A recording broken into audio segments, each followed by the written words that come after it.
Hello, hello, hello. Welcome to I was about to say poor choices. Oh my god. I'm not okay. I'm tired. I can't hear you, Mark. You're muted. There you go.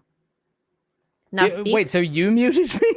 Because I didn't do anything just Yeah, now. I heard you. Oh, okay. Anyways, what's up, everyone? Okay, sorry. I have things to celebrate today. I made it to 6K subs, which is absolutely freaking insane. My own clap. And it's the 4th of July, Independence Day, which, by the way, I really, really, really, really want to watch Independence Day now. No?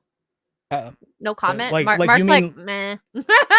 I like Independence Day. I think the speech is really good. I think it's an hour and a half long movie that they stretch out to 2.5 hours, though. So Oh, it's 2.5 hours?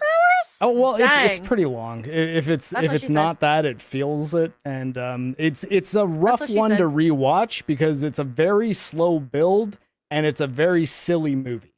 You know what I mean? So like a slow build can work if the movie has like a real point to it. But in Independence Day, it's just like, okay, come on, alien invasion. That's what we want to see. And then the sequel is just ridiculous. It almost does too much of the opposite thing. Okay. All right. Well, I'll still watch it.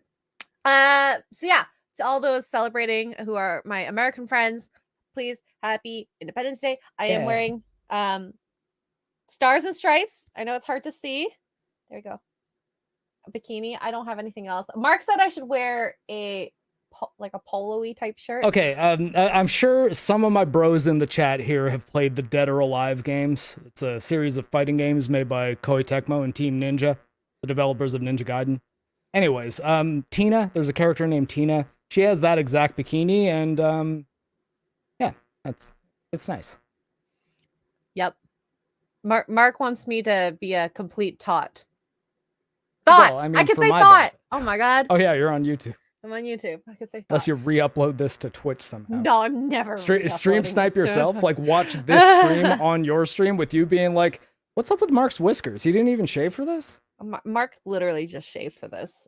No. I asked if I should shave, and then she's like, "No, don't worry about it." I'm like, "I don't know, man. My whiskers are coming in. My beard line is looking little on the rugged side." Yep. Okay, so I watched Temple of Doom the first time on my Indiana Jones series. Mark looks so happy right now. Wow, we look like we're like the girl and the boy colors right now. I'm just noticing that. No bi-lighting for us. Yeah, we're definitely bisexual in this relationship. A girl and a boy, two sex. Okay, anyways. I guess yes, in the most literal sense, yes. So I watched it for the first time. This is Mark's favorite Indiana movie. Yes, not to be confused with Best. I still think Raiders is a better made movie, but Temple of Doom is my personal favorite. So, I mean, Temple of Doom, I think it has some. Here are my overall thoughts. It has some good moments. It has some very comedic moments. The screaming. What is up with women screaming? Holy crap. Now I know I can understand somewhat why like some women have to be strong women, because I would actually enjoy that maybe a little bit more if there was a little less screaming. Just a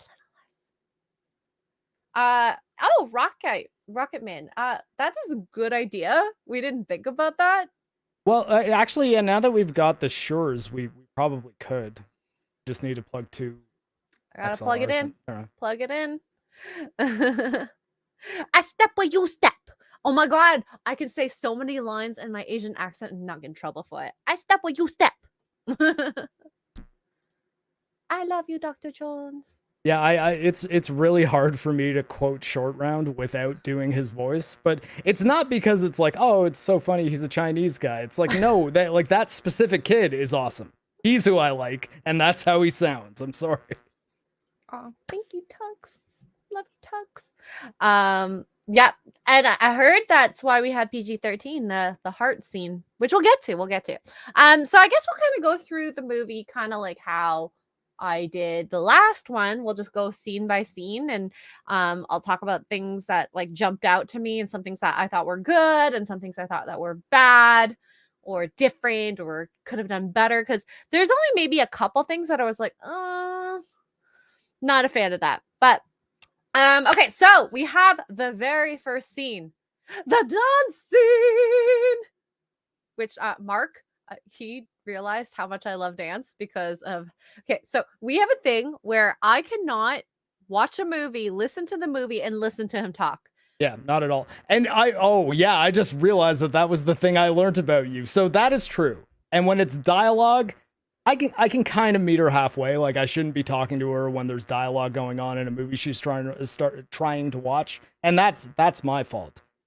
So Willie starts singing in Chinese. Xray Girl does not speak fluent Mandarin or Cantonese, so I know she doesn't. There's no subtitles either. And the only lyrics of the song that are sung in English is when she says anything goes. It's like the chorus of the song. And so I started telling her, I was like, oh yeah, this movie starts with the dance number. Because the Paramount logo comes up, she starts hearing the music and seeing Willie, and she's like, are we watching the right movie? I was like, oh yeah, like there's like a full-blown dance number here. And then I was trying to explain to her about how like it's kind of nuts that Spielberg sort of has Willie go through the little doorway. There's like a dragon or something, and she goes into the mouth of it. And then she goes into like an alternate dimension where she's got like a full-blown chorus line and like tap dancers and stuff. And I was like, a lot of people just never really address just how insane that scene is done. And I'm trying to tell her this, and she's like, shh, shh, shh. I'm like, honey, there's no dialogue happening for like a solid 5 minutes. Like, you're not gonna miss anything. You're like, no, I'm listening. And I'm like, wait, what? And then I realized something clicked in my head. And no, it wasn't that. It's what I realized is you don't even process what you're watching if I'm talking to you. It's not just trying to... See, I thought it was just you can't hear the dialogue, and that makes you be like, hey, wait, I want to know what they're saying because I don't want to get lost in the plot. But I realized that you fully disconnect from one thing and then start listening to me, which, I mean, really, not a bad quality to have in a wife. Like, she clearly is an attentive listener. She just gets bothered when I talk to her about arbitrary things when she's trying to watch a movie. Yes, Mark. Shh, when I'm watching movies. Love you. Okay. Yes.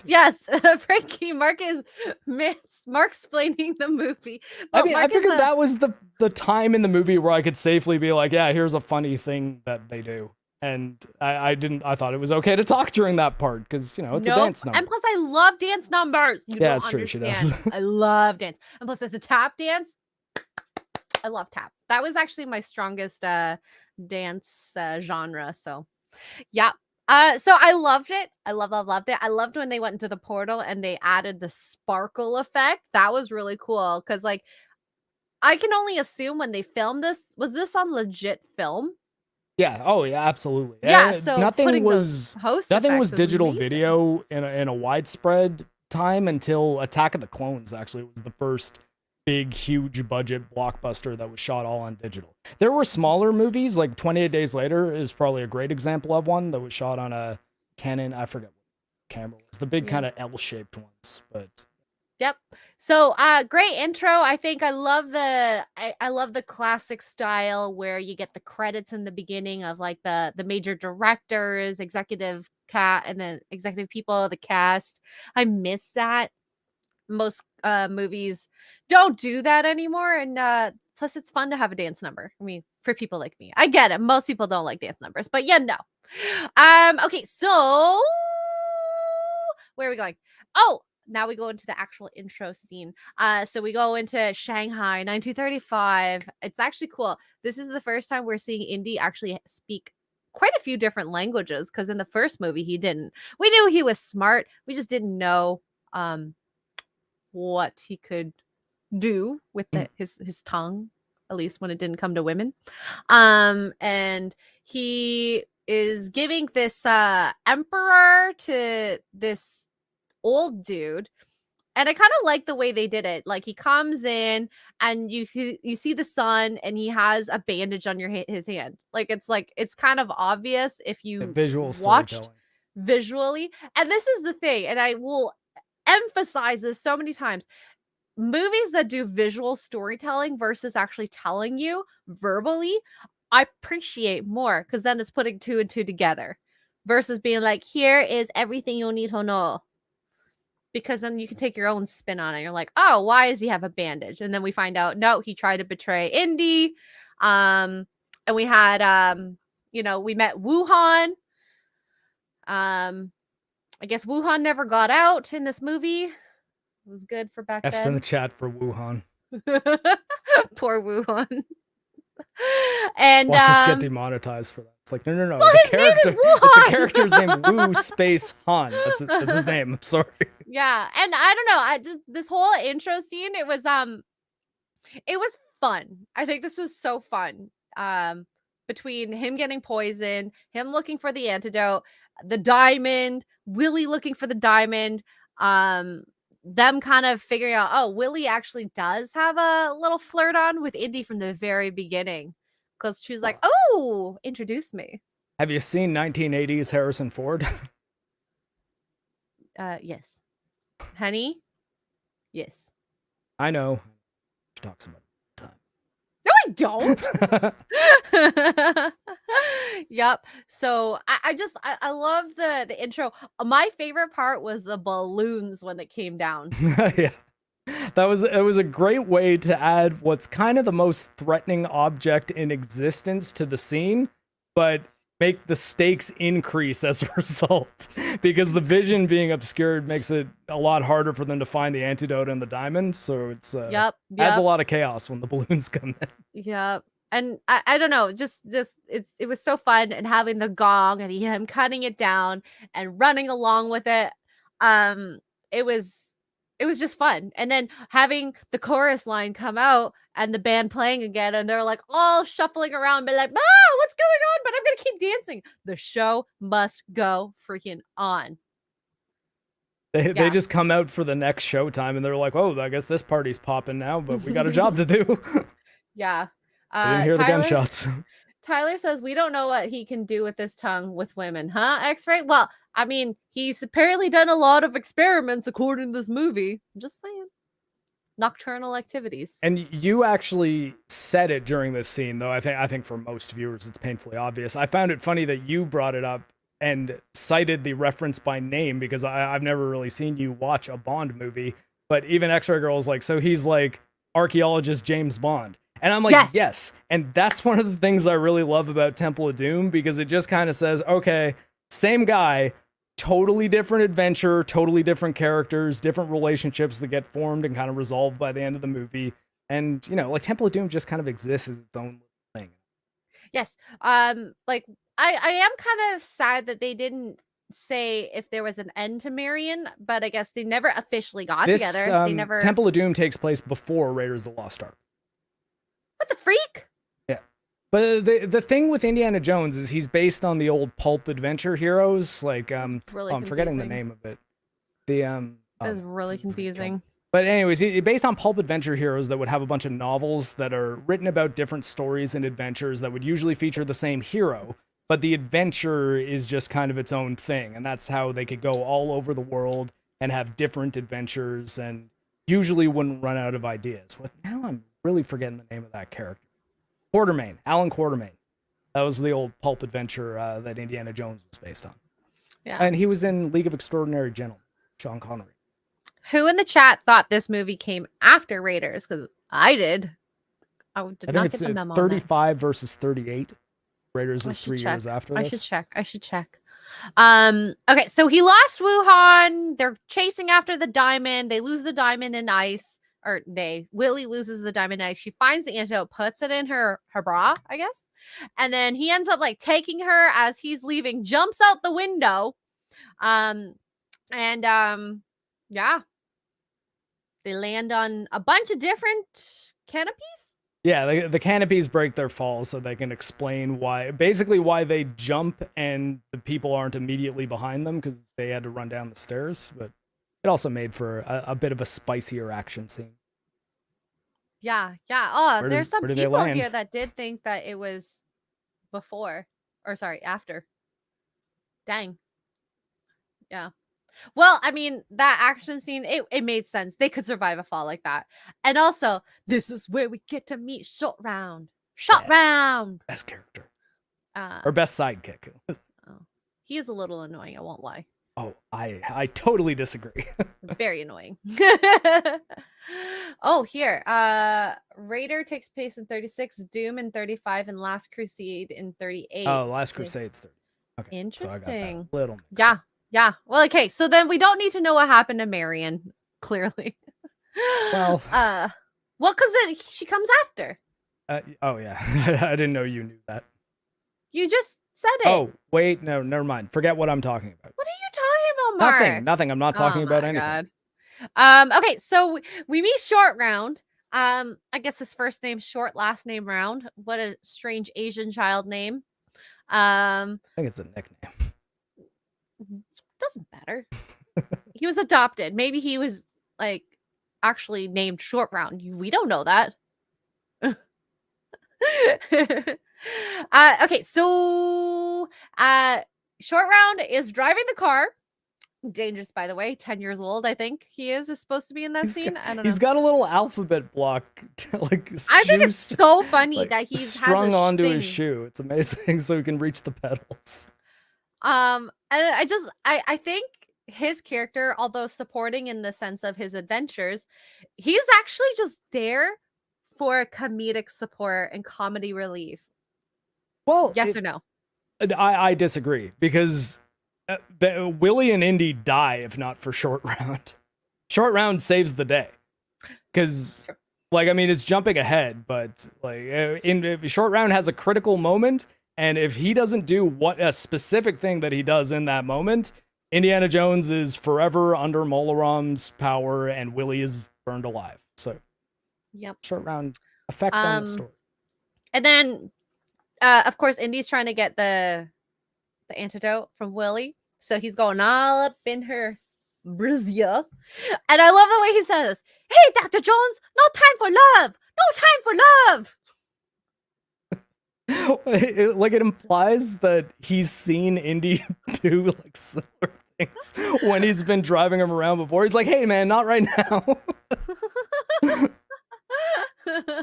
Yeah, this is why we are really good at driving, because we learned how to drive well at 10 years old with blocks on our feet.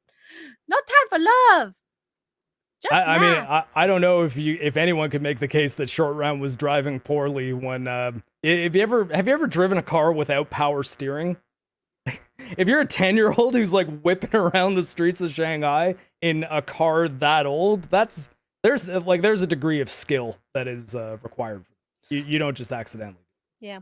Also though, can I just say, Lau, the guy that he was doing dealings with, said that's a very fast poison. That is the slowest fast poison I've ever seen. Yeah, it is. It's weird that they specify that it's fast when it doesn't kill him for the vast majority of the action scene. At the same time, we're talking about a period of like 5 minutes. So if a poison killed you in 20, I would still call that fast acting. I just maybe wouldn't say it in a line of dialogue in an action movie. MarcTheCyborg. No time for love. MarcTheCyborg. Frequently. Do I say that? She doesn't say it like Short Round does. I want to be very clear about that. And no, not in so many words. Anyway, so the poultry plane that they get on. Oh, okay, wait. Before that. So before they get on the plane, they're all like, he's talking to his friend. He's like, it's gonna be chickens. You're gonna be all there. I love how like it took my second watch to see this. So I love how Indy is like, Lao Che is right there, and he goes, "Nice try, Lao Che." Closes the door, and it has Lao Che freight lines on top of the airplane. Like, I love this like comedic timing and spacing. Like, although like Willie and Short Round give a lot of comedy, but like this subtle comedy, if you're not like perceptive, is absolutely hilarious. They placed it so well, did it so well. astounded. But anyways, and then you just see Che laughing and says, "Goodbye, Dr. Jones." Wow. And do you ever talk to Xray like she is short round? I mean, no, it probably more I will sometimes talk to her as if I'm short round, and she, until recently, didn't understand anything that I was saying. And yes, I told her about the Dan Aykroyd cameo, is just, Xray Girl has not yet seen Ghostbusters, so she doesn't know who Dan Aykroyd is. But I also thought C-3PO? It's not C-3PO. That's the different guy. No? That's Anthony Daniels. Dang it! My nerd card has been revoked. He is kind of talking like a C-3PO-esque character. This is what I say to Mark. You touch what I touch. Okay. Yeah. Anywho, so I have to also say, Willie is her character. Is the every woman type of reaction, and this is something where I believe she is freaking annoying in the movie because maybe right now I'm so used to saying strong women's, but I have to take myself back. If I were in her situation, I was a dancer and a singer and on to just perform. Yes, I would take a gun that has just shot and been like, and burned my fingers and broke my nail. Oh my God. Oh my God, this is so scary. Why would you do this? And scream the entire time. So I think it would be impossible to say that Willie is a stronger character than Marion, even like in a writing sense or what she does for the movie. Like Marion is the better character, flat out. But she's a strong woman's. What I like about Willie, though, and actually what I like about the girl who's in the third one that you'll then see, is it's not just Marion again. Like if the trend became that in every single Indiana Jones movie, he just gets together with a female archaeologist type who's like doing her own adventuring, and they like kind of, or I mean, Marion wasn't exactly on an adventure, but you know what I mean? Like if they tried to sequelize that, I think it would have gotten really tired really, really fast.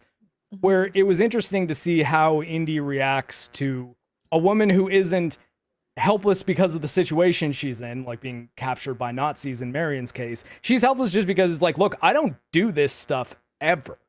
Like I sing and dance. That's what I do. And now there's people shooting at me. Like all of her reactions, while kind of annoying, and I mean, they're supposed to be. Woman like that. Like okay, when you think of like if a plane happened, if you're on a plane and a person with a gun, pulls their gun out, what are you gonna do? My instinct, scream, hide into a little teeny tiny ball. I'm gonna say flat out, I'm gonna be that person. I'm not gonna run up and be like, don't you dare do that. Heck no. I'll be biting my finger. Yeah. Wow, short rounds in the Goonies? I have to watch that too. This is Data. And so is Samwise Gamgee and Thanos. Ooh. Rocket Man, I watched Ghostbusters a long time ago. I like when I was a kid. I don't really remember what happened. Ghostbusters, the first Ghostbusters holds up really well. It's a very funny movie. Like take all the ghost busting out of it, you can still watch that movie and be very entertained because it's just four very funny characters playing off each other. Can we just take the ghost out of it then? Well? Honestly, you probably could. Like if it was just bust. Fundamentally, Ghostbusters is less about busting ghosts than it's about four sort of down on their luck dudes starting a business. Mark did not get that. Okay, no busting for him. Okay, so busting makes me feel good. Oh my God. So during the flight, I love how like Willie she is like an angry flirt. As much as she hates him because of what he did, plucking her up from her little show, she still is like, he's hot. She'll show it in like different little ways. So even though she's mad, I bet you Willie is like one of those wild girls in bed, especially when you get her mad. Especially when you get her mad. So so and also I kind of like how even though Indiana is him, he's a nerd and all that, he still gave her his jacket. I thought that was like a nice little gentlemanly thing. You know, you know. Also, where did his clothes come from? I don't know. Was he carrying a bag I in the think car? it was in Short Round's car. So Ah, Willie didn't have clothes because they just met her, but mm, Indy had his stuff with Short. okay, okay. There we go. Makes sense. They go to bed, like they're sleeping. They're flying across China. They fall asleep, and then the pilots they see they're asleep. Let's dump the fuel, take our parachutes, jump out, and leave them stranded. I love the little banter Indy has with Willie when Willie's like, "Do you know how to fly the plane?" And he goes, "Do you know how to fly the plane?" No. No. I might watch Crystal Skull, by the way, but I might not talk about it. We'll see. We'll see. If you watch Crystal Skull, it has to be out of morbid curiosity, and you've got to understand that it really doesn't stack up to the other three at all. Yeah. It's like a movie from a totally different series. And then we get Short Round coming in and go, Dr. Jones, no parachutes. Sorry. No more parachutes. No more parachutes. Okay, no more parachutes. I love that he has to be very verbal and physical with his words.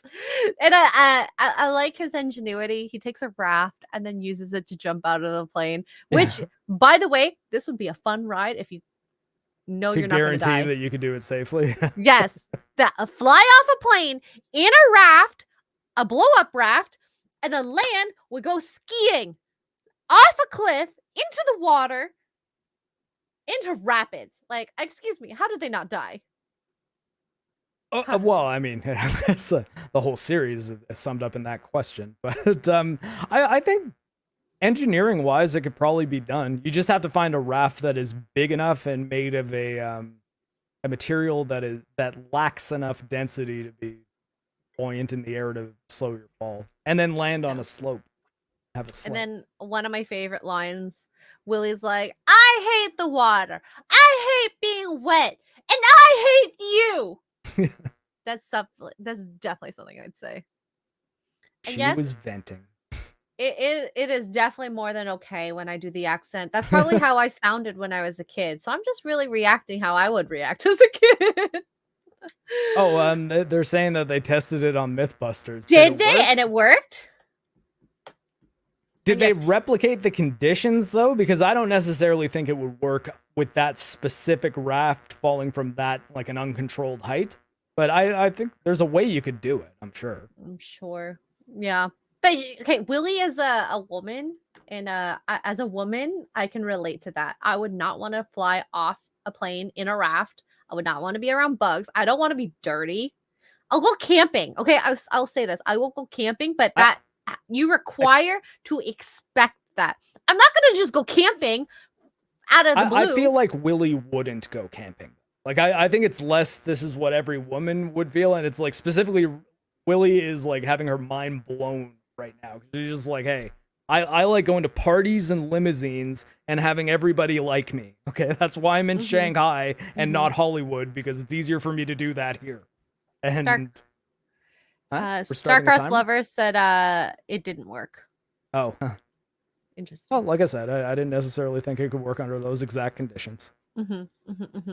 Okay, so then we get to the next part, which is they arrive in India somehow. I guess it's adjacent, just like Jack Murphy, and they meet an Indian dude, this like old man. He's looking a little frazzled, and he brings them to the village. And I think it's interesting. So something for later. When you get to this village, everyone's touching him. They're like begging him to do something, and like everything's just drab looking, very like Star Wars looking. Disney Star Wars, just boring, or Eternals, very plain colors. And I kind of it sets the tone that like something's bad's happened to them. And we find out their rock has been stolen, a sacred stone, as well as all the children. Which I think is disgusting. People kidnapping children. Well, they're in a really bad spot. So I think it was it's an interesting setup as far as like this turning into more almost like a fantasy movie in a way where they have a prophecy that a hero will come from the sky and save them, which sounds ridiculous. But when he's like, no, you don't get it. We're not heroes that have come from the sky. Our plane crashed. And then the guy's just like, Shiva did that. Came from the sky. Like, what? Like, we didn't say the guy would be beamed down from heaven. Yeah. You came from the sky. And do you happen to be a world famous adventurer? And then he'd be like, yeah, you got me there. Yep. I sort of love do this a lot. I love the scene when they're finding out all the information and they've been giving food and Willie doesn't want to eat it. Willie's like, I'm so hungry. Looks at the food. I'm not hungry. And Indy's like looking at her like, eat it. You're embarrassing me. You're insulting them and embarrassing me. Even Short Round's like, eat it. Yeah, it's not that bad. But I mean, Short Round's Asian. Asian people have some, like East Asian, some weird food we eat. So it wouldn't be that bad. Also, I didn't know what she was eating. And to top it off, I don't know if they did this on purpose, but there was like a fly flying around her food. And like, if they put it there on purpose, kudos to them because that was genius. I think if they were shooting on location in India with like open food, they would probably have to wait 10 minutes before they could get one of those flies. Yeah, and like it just made it look that much more disgusting. So kudos to them. That was really gross looking because I don't think I would have thought it was gross if it didn't have the fly or as gross. I mean, it looked like dal, like Daal. I like that. It's good. It's lentil bean curry. Yeah, maybe I'll try it. I'd try it. I'd always try foods. And so he's telling him that, the Pankot Palace, there's a new Maharaja and there's a dark power coming out right now and they're getting stronger. And of course they stole the sacred stone. So they want to get it back and the children. And then I like this moment too. So they show Indy and Willie where the stone was stolen from. And Willie asks, like, how can a stone destroy a village? And I had to think about this. I don't know because the Indian dude can speak English, right? Mm-hmm. It was pretty from the beginning. I wonder if he was the one that explained it, if it would have had as much power as him saying it in his language, Hindu, and then Indy translating it. I wonder why they did that. And I think it actually was more powerful and seems scarier having Indy like live translating it. Yeah, I don't know. I thought that was interesting. And maybe that was just me being it makes no sense. You achieve Indiana Jones, like Harrison Ford being the one to like deliver that kind of ominous speech, but they do it in a way that makes sense. It's like, he doesn't just know all this stuff already. He's translating the village elder guy. Yep.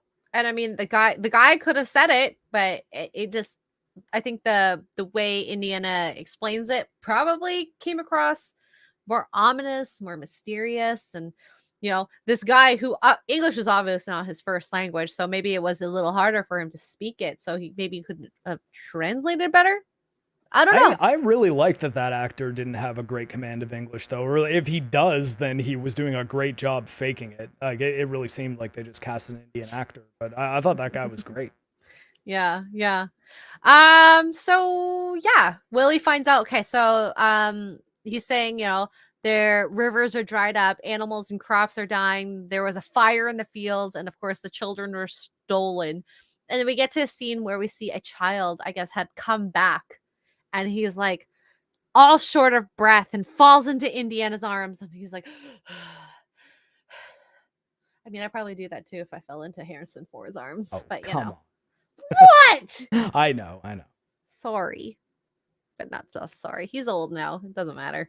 Wow. Mark is crying. No. I'm changing my lighting conditions. Wow. That's all. Wow. He's crying. I'm so sorry. Are we still together? Yes, we share puppies, so they need a mother. I believe in a 2-parent household. I'm Needs a mama. I'm Rookie. Wow. You had duck tongue, Rocket Man? Oh no. Nick had duck tongue. Ugh. That does not sound good. I like duck though. Duck does taste good. Yeah, it's true, but I don't know. Something about eating a tongue. It's just an organ that like I don't think of as a source of meat. I know it is. I just don't know. Want to eat this? Not like literally. I'm joking. All right. So he gives Indiana this like cloth, I guess is the best way to say it. And I think it's kind of cool because where did he get this piece of cloth with like the gods imaged on it and some writing? Because they never really kind of indicated further on the movie where it could have come from. I thought it was interesting. Oh yeah, I guess that's a good point. Yeah, like where did he get this? How did he do it? There's not like cloth with like gods all over it. Wasn't even in like the palace. So maybe it was somewhere in the actual like mine? The thuggy cults. Yeah, like in the mines, not in the mines specifically, but you know, in the titular temple of doom. The titular. Go titular tit. Isn't yes, go titular locations that are in movies that are named after a location. Okay, anywho. Go tit around the world. There. And you know, there's Shiva on the image, and it has some sort of thing about Shankara. So I think they're linking Shankara, Shiva, Pankot, you know, something's going on. So it makes a good tension, I think, having a kid run away into Indiana's arms. And I mean, I'm a sucker for mother children moments. So I love when, you know, she had him back in her arms, and whew, a tear to me. And anyway, so basically the Shankara stones are about fortune and glory. So whatever that means. And now, one of my favorite parts, this next couple like scenes, the travel to Pankot, absolutely endearing, adorable, funny, a lot of good character development on this. They give Short Round a baby elephant. Yeah. So they go on elephants, and we know Willie is not adventurous, and she cannot get on the elephant. She gets on it backwards. And I'm sorry, she's wearing heels. Heels. That even I pointed that out. I was like, okay, I don't understand why she didn't get shoes from the village. Yeah. So, and like go to Delhi and trade these for like $400 and just give me one of your pairs of like little sandals. she could have, like, you know what made me think of Jurassic Park, one of the newer movies, when that redheaded chick was in like 4-inch pumps the entire time, running from the Tyrannosaurus. That is absolutely crazy. But at least hers was like, I think they were proper dancing shoes, so they had an ankle strap and a bit of a thicker chunk heel, so it could make sense. I could see that, but still, I would have definitely changed my shoes around.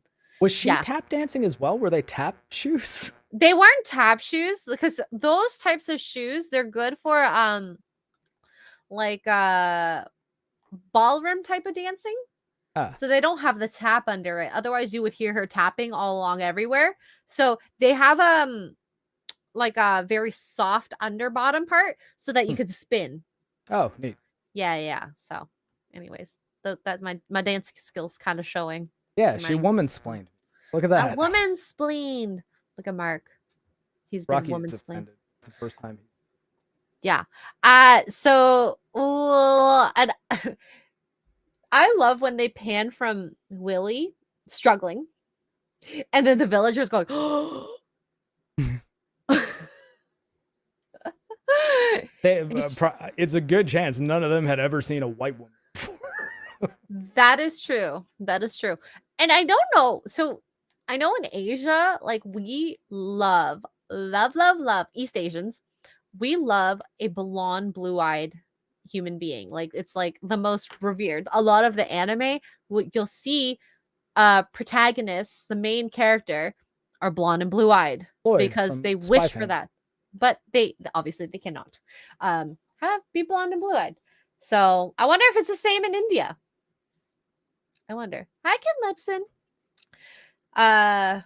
They're trotting along on the elephants. Willie goes, elephant stinky, very stinky. Perfume. Never do this. I think this is absolutely disgusting and a bit of animal cruelty. Putting perfume on a pet or an elephant, really. And then it's like, she's like, oh, stop complaining. This is expensive. It's expensive. Yet again, this is something my younger self maybe would have said when I was a little more selfish. So I can relate. But yeah, don't do that to animals. And I it's just the whole. Do you think, Rocky, you want some mama's perfume? No, I barely wear perfume. And this next kind of part puts into perspective, music is so important in movies. So important. So they see a bunch of things flying overhead. Willie's like, oh my God, it's birds. And like it's bright, happy, airy music. And then all of a sudden, and he's like, that's not birds. Those are giant vampire bats. And then dur, dur, dur, dur, dur, dur. And it just changes the mood so much. I don't know. It's like a good, powerful moment where I'm like, it is so important to have good music. By the way, Star Wars, Darth Vader should have had Darth Vader music. I'm just saying. Same guy wrote all the music in Indiana Jones and Star Wars too. God. And Harry Potter. Aw, thank you, Pete. Thank you. I hope you're enjoying these rewatches. Oh, okay. Chad Roop Nareen says it's the same in India. The people with more Anglo features and lighter skin are considered more beautiful. I was right. Okay. I don't know. I think also it's the whole like farming thing. If you work outside, you tend to make less money than someone who works inside. So you want to have lighter skin. And she married an Italian who works mostly outside. Well, no, actually, no, you don't. Well, I mean, it depends on what I'm doing. I was mostly outside last week. Yeah. I was watching stuff blow up. Yeah. Thankfully, didn't have to do any work because if I did, it would have been bad.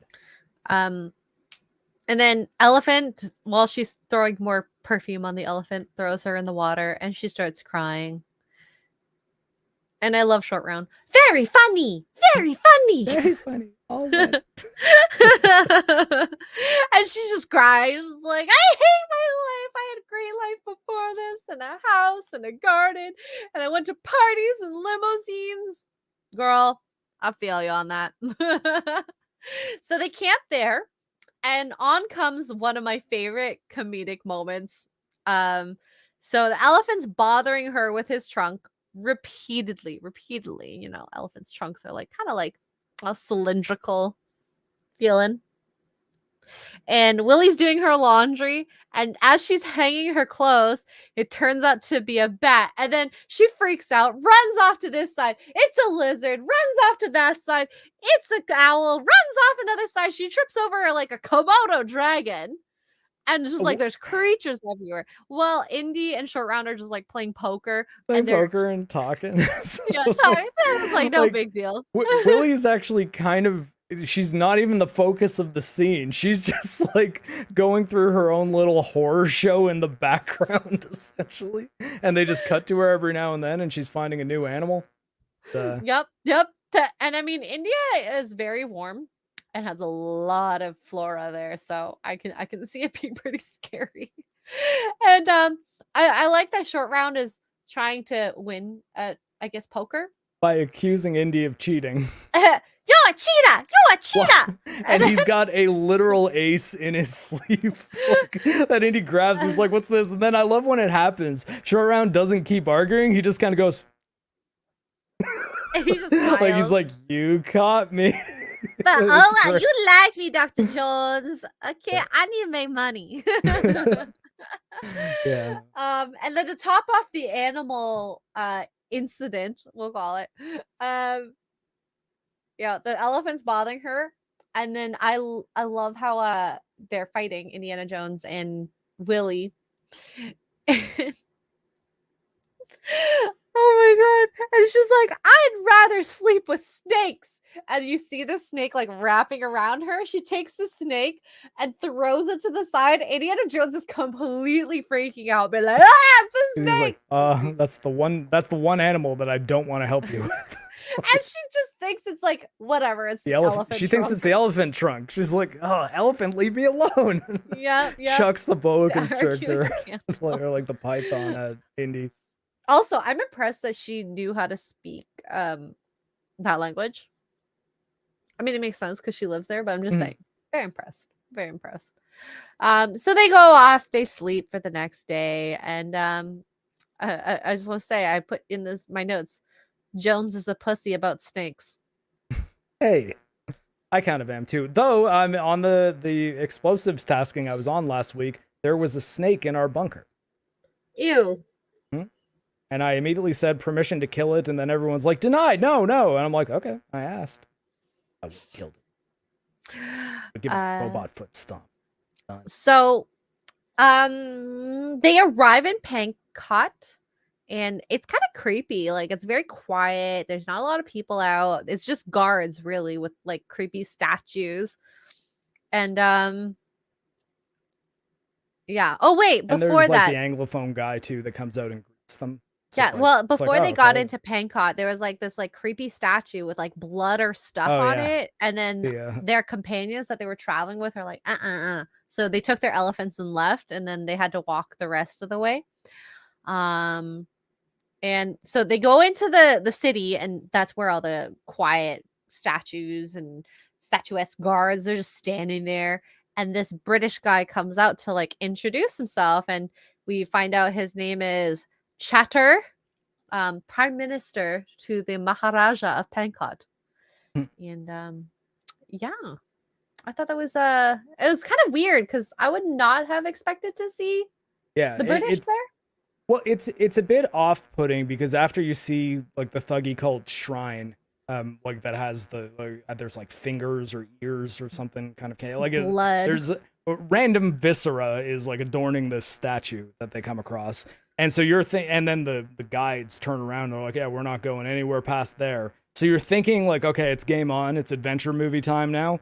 And they get to the palace and nope, there's people there. No one's hostile. No one's doing anything crazy. There's like a nice educated dude that speaks fluent English and comes out and is very, very polite to them and invites them in for dinner. There's a British, well, I forget what the guy's rank was. I think it's like a military captain that is basically in India on a, I guess, mission of sorts and just stopping to visit there. And, you know, it makes you feel kind of safe until they start serving the food. Yeah. So they go for dinner and it's like seemingly normal. There's like an Indian band or version of a band, live music, there's dancers, and we meet an unexpected guest, Captain Bloombert, on a surprise inspection from the British Army. And I love this like tense, polite conversation they have because Chatter obviously wants to be a nice guy, but I feel like he has to put his foot down, even without the thuggy cult stuff. Like, I feel like the British are very invasive. And you know, there's like, I find it amusing to inspect, or the British find it amusing to inspect it at their convenience. And then, I mean, that's a very backhanded comment. And Bloomberg's like, I hope it's not an inconvenience. And he's like, oh, Chatter's like, Brits worry about their empire, makes them feel like we're well cared for children. I'm like, another backhanded comment.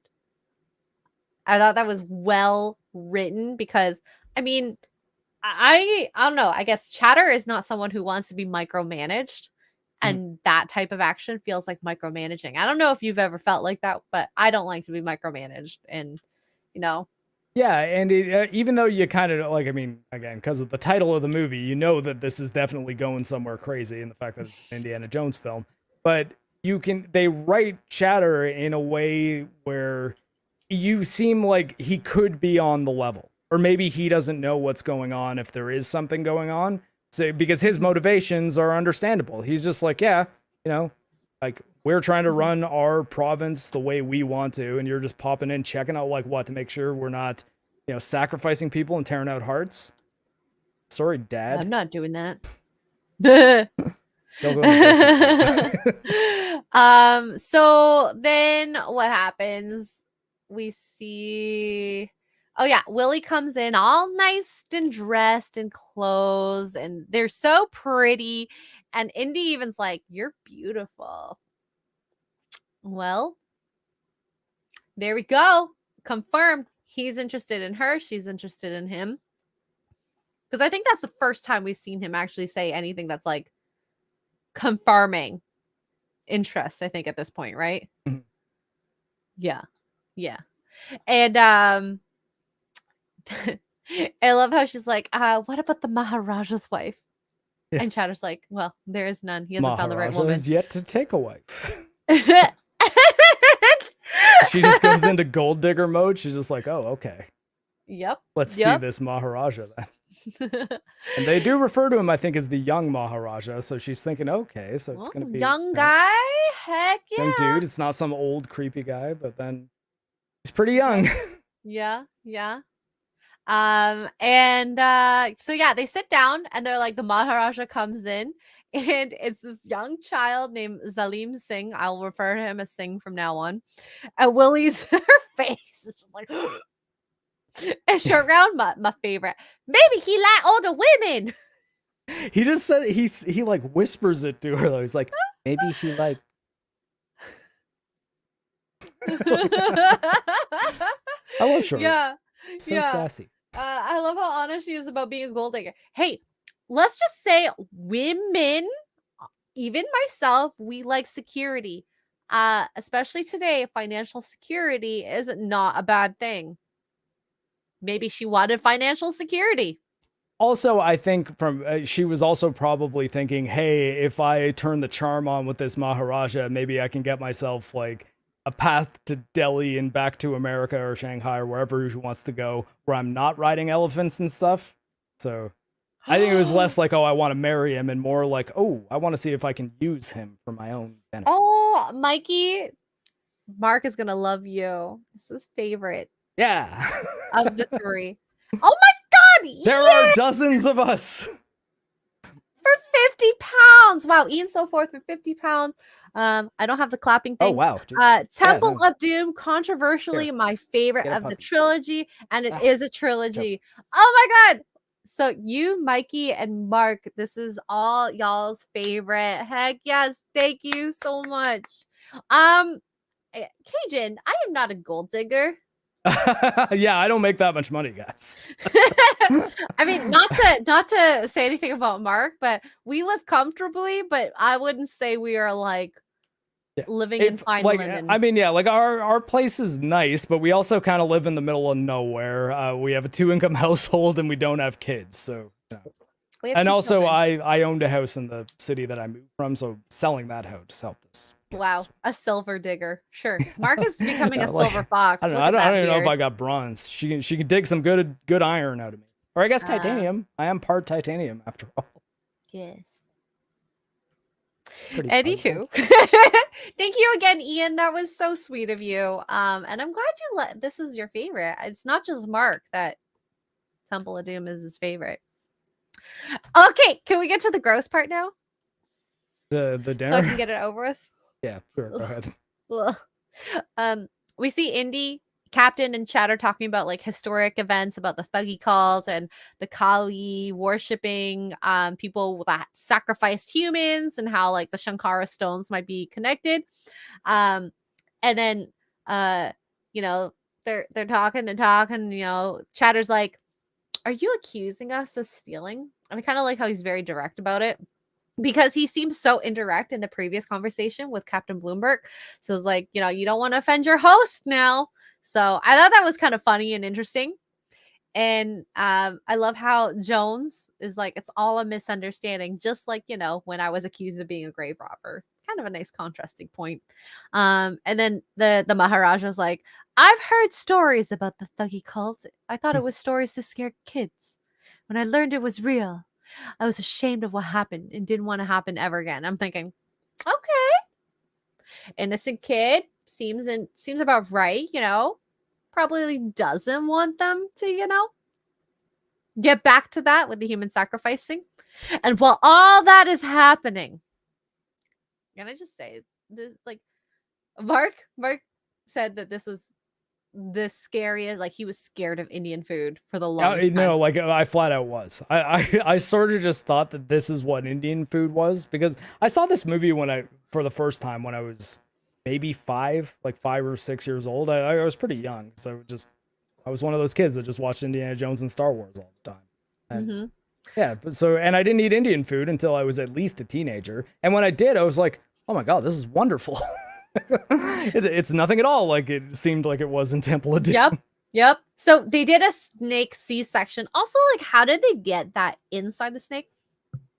Besides the point, they cut this big, huge snake. It's like wrapped around, and then out comes like the most disgusting, like black slithering thing. Honey, those were baby snakes. It was a pregnant snake. No. Baby snakes, and then like I actually don't know. It's baby snakes. Snakes do snakes they lay eggs? I don't think they they don't eggs. Reproduce that way. No. So maybe they filled a snake up with a bunch of baby snakes. I don't know. It's really creepy. And then it's slithering around. And then what was the next thing? It was the beetles. Yeah, that was the one that I would probably actually try. Yeah, but like they opened it like a freaking crab, and they were like more like an oyster. Like I feel like I could deal with that more so than any of the other things they serve. I'm not eating the live snakes, like flat out. That's not happening. And then some say live birth and snakes lay eggs. I don't know. I don't know. And like I love how they always pan to the guy with the big huge beard at him eating all of this. He's like eating the beetles. He has no problem with any of it. The baby snakes beard. and then like you see Willie and Short Round just like dying as each course is like brought out. They're like, ah, ah, ah. This is like a great comedic moment. I don't care. This is probably one of my favorite like funny parts. And then she's like, do you have anything normal like soup? And then so they bring out the soup. They open the lid. There's steam coming out. It looks maybe like it's good. And she goes, and she puts her spoon in, and eyeballs. Oh my God, eyeballs come out. I've never had eyeballs. Have you? No, God no.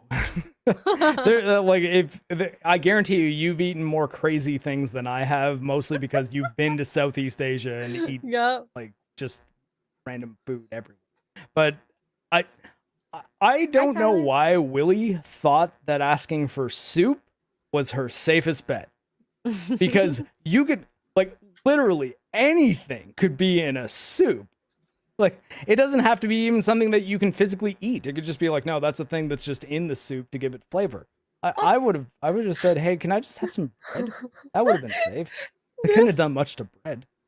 This message, honey. This meal nearly caused an international incident. Well, I mean, I understand, because as a kid who grew up in the 80s and watched this movie when I was a little kid, and I had a lot of Filipino friends, but I didn't have any Indian friends, or at least whose houses I had been to eat. And I kind of just thought that that's what Indian food was for a long time. And then, I'm so glad it's not. You meet new people. So glad it's not. You go to have dinner at your new Indian buddy's house in 9th grade, and it's like, oh, tandoori chicken is amazing. Like, why was I skipping out on this my entire life? I'm an idiot. Okay, and then the last thing, which by the way is so freaking disgusting. Like, who would think to do this? But anyways, the outcomes like monkey heads with their like heads cut off, and they had chilled monkey brains, and the guy's just like eating it like, this is so good. Why you eat it? I'm surprised. I would have loved if they're like, are you going to have it? And then take it. I really would have loved that, like, one last scene in there, him asking them, do you want it? If not, I'll take it. But it's too bad. Chance. Yeah, that scene was on the overboard side, and I can believe that the Indian government was none too happy, or at least the tourism board was like, "Hey guys, come on." Wade, did you eat eyeballs? Most snakes lay eggs, but eyeballs are crunchy and have a bitter black liquid in them. I don't. Well, I mean, I guess yeah, they're pretty rigid. I've never eaten an eyeball, but I've dissected them recently. Me too. Actually, cow eyeball. Yeah, cow eyeball. I dissected one in November. I wouldn't say fun. It was just different. Yeah, no, it's a little on the gross side. I've done a frog and a fetal pig. I wouldn't do that now. Things have changed. Yep. So that was probably the most like fun, disgusting, chilling scene I've ever seen in a really long time. I like the way they kind of approached it. There was like serious moments, then the comedic relief, serious moment, comedic relief, and like Short Round and Willie do make a good comedic duo. Well, shrilly crying woman, yelling young Asian boy. So yeah, Mark Clue likes it. And now we go to the 6-time scene, as I like to call it. I really think it's so sweet that he brought her fruit.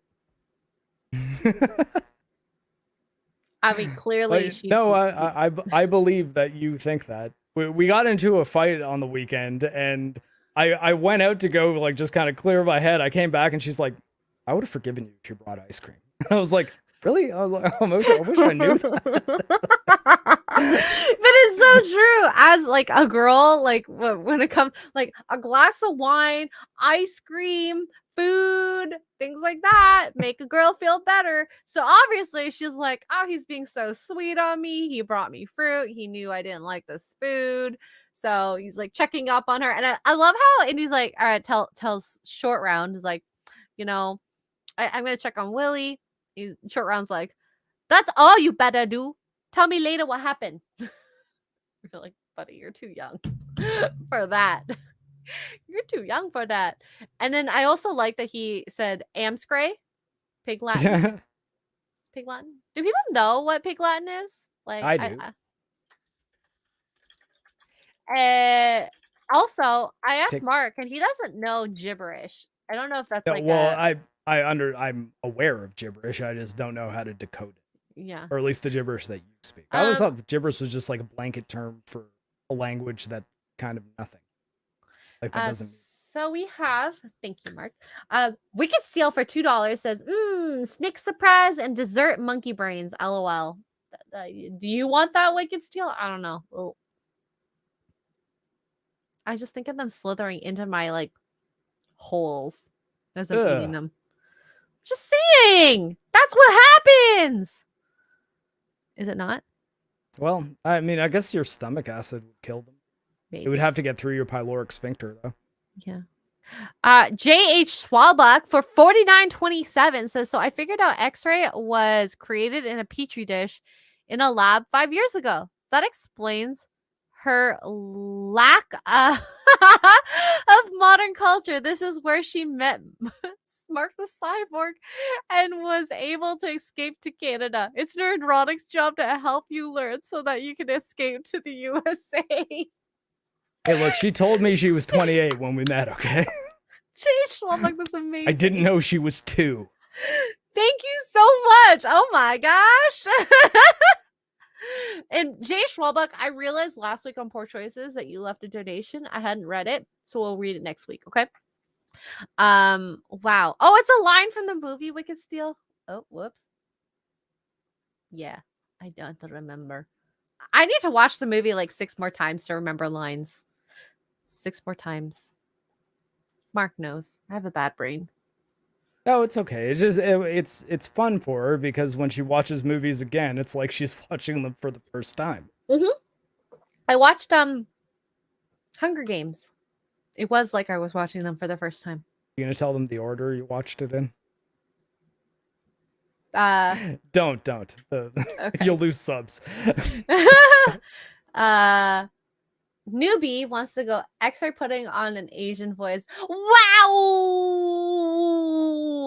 that's racist. Is that how you said it? Racist? I hope so. Racist. Sorry, we can't say R's in Asian. Sorry. Hey, she said that, not me. Okay? Oh God. Okay, so where are we? Oh, it's sexy time.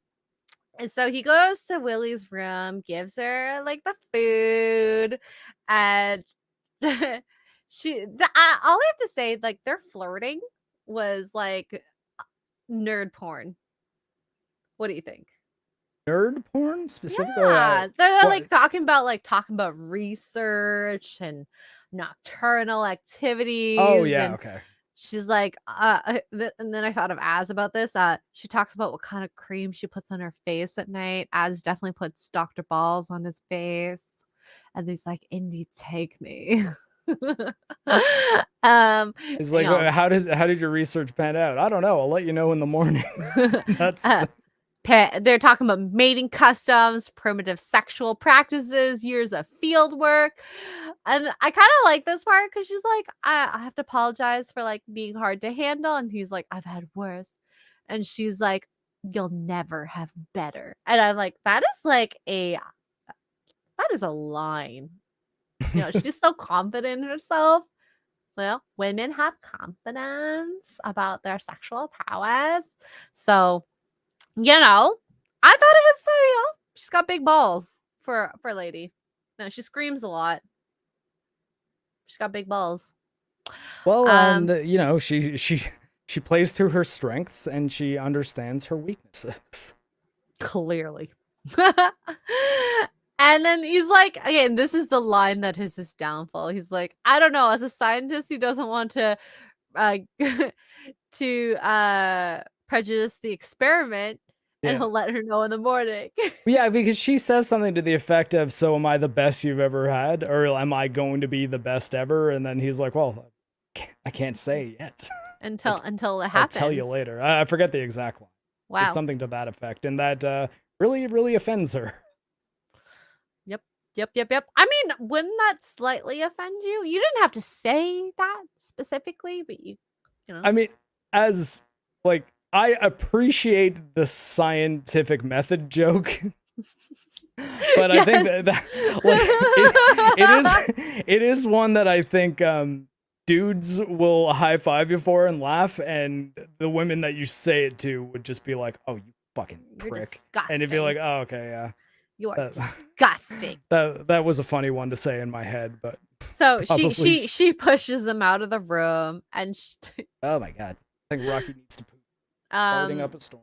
They're both like, I'm not easy, and then she'll like, you'll be back in 5 minutes. I just, and they're so freaking stubborn. Those two are so freaking stubborn. So, and I think this next kind of scene is kind of continuing that kind of funny air to it. They're both like timing those 5 minutes. They're waiting. They're primming themselves up, looking cuter. And I love even the music. I spoke about music earlier with the bats. The music was like a TikTok like a music, waltz. like there was a clock kind of ticking, tick tock. Yeah, it was like like cut time. Yeah, and I liked it. I like the strengths that it had of the scene, because it was like they didn't really need the scene, but it was a fun scene to have. And it was a neat way to play on the James Bond kind of like scene in the middle of the movie where he hooks up with the Bond girl trope, because they don't, and it's a scene that's done much more for I don't know about character development, but personality development, and you kind of see how the two play off each other, what they like about each other, how they clash, and it ends not with them having sex, but with kind of a little action scene, and then her misunderstanding of what happens after the action scene is the last thing that happens before the main act of the movie starts. So there's an assassin in Indy's room, and as the assassin is attacking Indy, Short Round does not wake up. He's like dead asleep. Yeah. And I will say this, children are heavy sleepers. So as they're fighting, I love this next little scene. You know, Indy's getting choked out by this like whatever contraption, and he's like, the lamp has fallen on the floor, and he's reaching out to the door, and you see his shadow hand on the door, and Willie's out there yelling at him, being like, we could have had the greatest adventure. This is the night I slipped right through your fingers. Slipped right through your fingers. And it's like, that's such a powerful, like, storytelling moment, because it's like his hands literally like, save me, don't let me slip through your fingers. Like, and she slipped through his fingers. And I don't know. I thought it was a great like storytelling moment. And I don't know if we get a lot of these moments anymore. So anyways, I always wanted to bring attention. There's in general in blockbusters, especially because this is like big summer adventure movie that came out, but modern blockbusters, there's a lot less thought put into most scenes. I think most of the thought is put in the big action set pieces, and they think less about the character moments that lead like up to. A huge moment. Like, it's a moment, sure, but like they think about like things, multiple different expressions in a scene, and this is clearly one of them. Talking about slipping through the fingers, and he's literally like his hands reaching out for her, and she could be slipping through his fingers in a sense, or sorry, vice versa. He's slipping from her fingers from being saved. I don't know. And they both have the moment just leading up before the attack. They both have the moment where they're like, she's not coming. He's not coming. Like, and they were kind of, they're in a standoff of like who's gonna cave and go to the other one's room. But and then it seems like Indy's about to go, but oh my god, yeah. So he defeats the assassin with Short Round's help. Short Round sends him the whip. The whip goes around the guy's throat, and he gets choked out, and he dies. So then, being a man who wants to protect his woman, maybe not his woman, a woman, he knows how weak Willie is in terms of like fighting. He goes to check up on her room. And I love how she's like, oh, Indy. And then he like starts beelining towards the bed, and she's like, oh, be gentle with me. Be gentle with me. And he goes right past her. And she's just like, I'm right here. And he's looking under the bed, behind the curtain, all this stuff. And she's like, and he's not paying attention to her to the point that she's like, can he see me? Am I invisible? And then he sees the like wind in the flowers, like this flowers. So he decides to go to the statue where the wind is coming from. And like, it's a statue of a woman, like a very like voluptuous woman. And he's like feeling the statue up, and then ends up on the breasts of the woman. And then I love how she's like, I'm right here. It's like, did you like go back to your room and do a bunch of drugs or something? Like, what? You think the statue lady is me? And then he pushes the statue forward, and of course we see a secret tunnel. Yeah, secret door. It was just, I don't know, that they did that couple of scenes so beautifully. Like, hats off to you. Shark dentures for $5. Best only good line in the movie, in my opinion. Hey, I'm right here, points out her own chest while Indy fondles his statue. That is a good line. I would disagree that it's the only good one, though. That's it was being a little line. uncharitable. I don't know. Indy, no time for love. Oh, sorry, Dr. Jones. I honestly love almost every line that Short Round. That kid kills me. I can't believe you found him annoying. I wanted more of him. Interesting. Willie, like I said, I don't like her screaming, but she is a typical woman, and that's okay. But yes, I don't love her as a love interest, but I guess I know that Willie is annoying, and I'm not saying that she's not annoying. I enjoyed seeing how Indiana Jones plays off that type of character versus someone like Marion or someone like Elsa. Yes, agreed. Well, I'll find out next week. Yeah, agreed. And yes, I can see this. Indy and Willie had great chemistry. I just wish she didn't scream as much. And like chat last week, you guys did warn me. You did warn me. I wouldn't like it. Yeah, because she was like, oh, Marion is sometimes kind of a damsel in distress. And even I was like, oh, she is not going to like Willie. But I have to give it to her. She played a typical woman. I'm not saying it's a bad thing. But like, is everyone going to fight? Please show me the women that are going to fight because I am not that woman. Well, they do something a bit different for the third. I think you're going to enjoy seeing the difference. Yeah. So we find this secret tunnel and they go into the tunnel and then there's like a picture of Shiva and it's kind of interesting. It says, follow in the footsteps of Shiva, don't betray these truths. I think this is interesting because I get the follow the footsteps of Shiva and do not betray these truths. I don't get that line entirely. And maybe like chat or Mark can kind of delineate that. Like, do you know what this means? Like, do not betray these truths? No.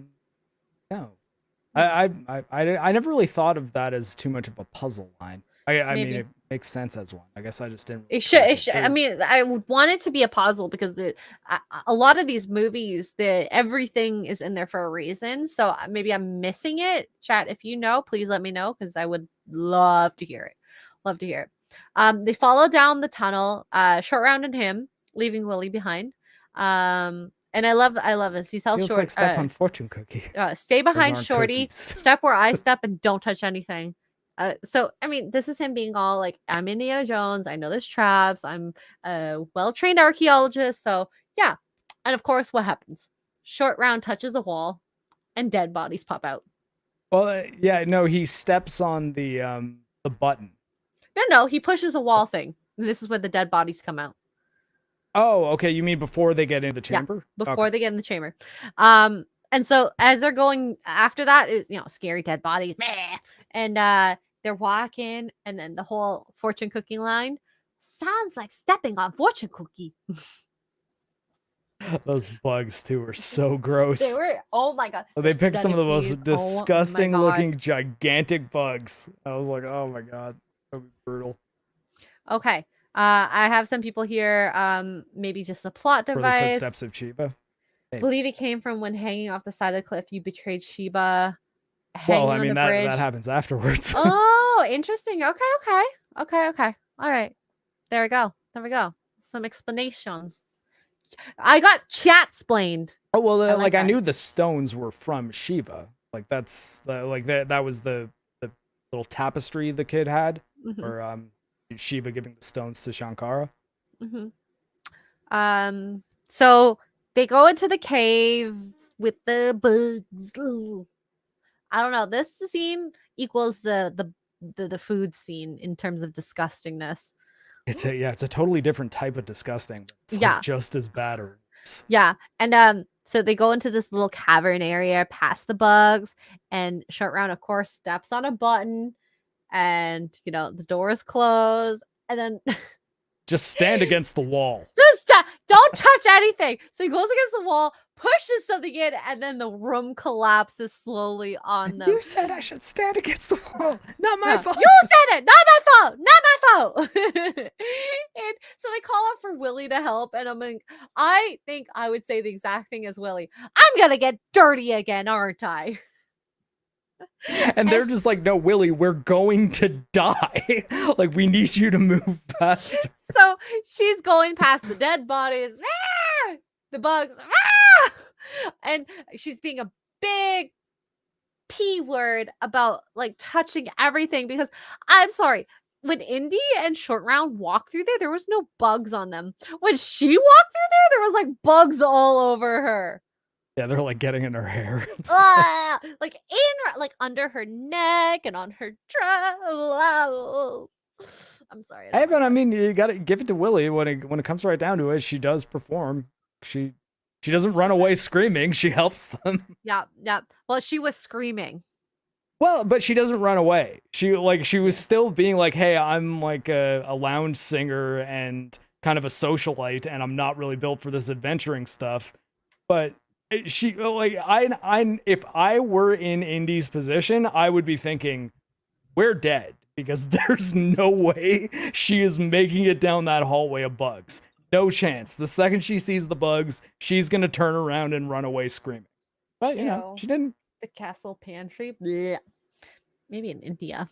Oh my god. So she eventually helps them in the end, pulls on the lever, and the spikes stop, like basically almost right before they get killed. Yeah. Great timing. It's like pushing down Indy's hat too. Yeah. Spike. Yeah.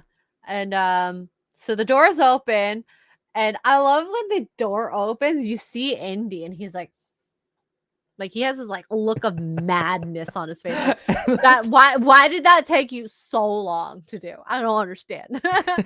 Willie comes in, get him off me. They're all around me. Get him off. And then what does she do? Press the button again. And I love how the spikes immediately start coming down, and the music's even going faster than it was before. But they make John Williams, they make it out. John Williams kills it in this movie. The score is just so good. Also, Indy almost loses an arm for his hat, so there's like this bond with his hat. Like, He's that not is letting that hat go. His symbol. That is him. If it's not for the hat, it's not complete. It can't be complete. So now upon the sacrifice ritual, we see the first time, there's a huge red room with fire, chanting. And by the way, there's tiki torches. And I've heard some bad things about them. And we see the sacrifice for the first time. We see a guy getting strapped into this cage. Mola Ram put his hands in his chest, leaving no mark on the man when he pulls his heart out. And the heart's still pumping us out. And then they lower him into the lava. We see him die, the heart burning as well. And then, by the way, the Darth Vader entrance song, the first two singing chants that they do is like Darth Vader. Oh, the bararam suraram. I can't sing. I guess it is kind of a similar sort of Gregorian chant like in Duel of the Fates. Yeah. It was just the first two notes. After that it was different, but I thought it was kind of cool because now the lava you said trap it's the same opened... composer, right? Yeah. There we go. It's Lucasfilm. Like all the special effects are done from the Lucasfilm sound library, the sound effects, and Industrial Light and Magic is the company that did all the visuals. And actually, when the fire pit opens up, like the fire trap, it's Darth Vader's lightsaber sound. You kind of hear.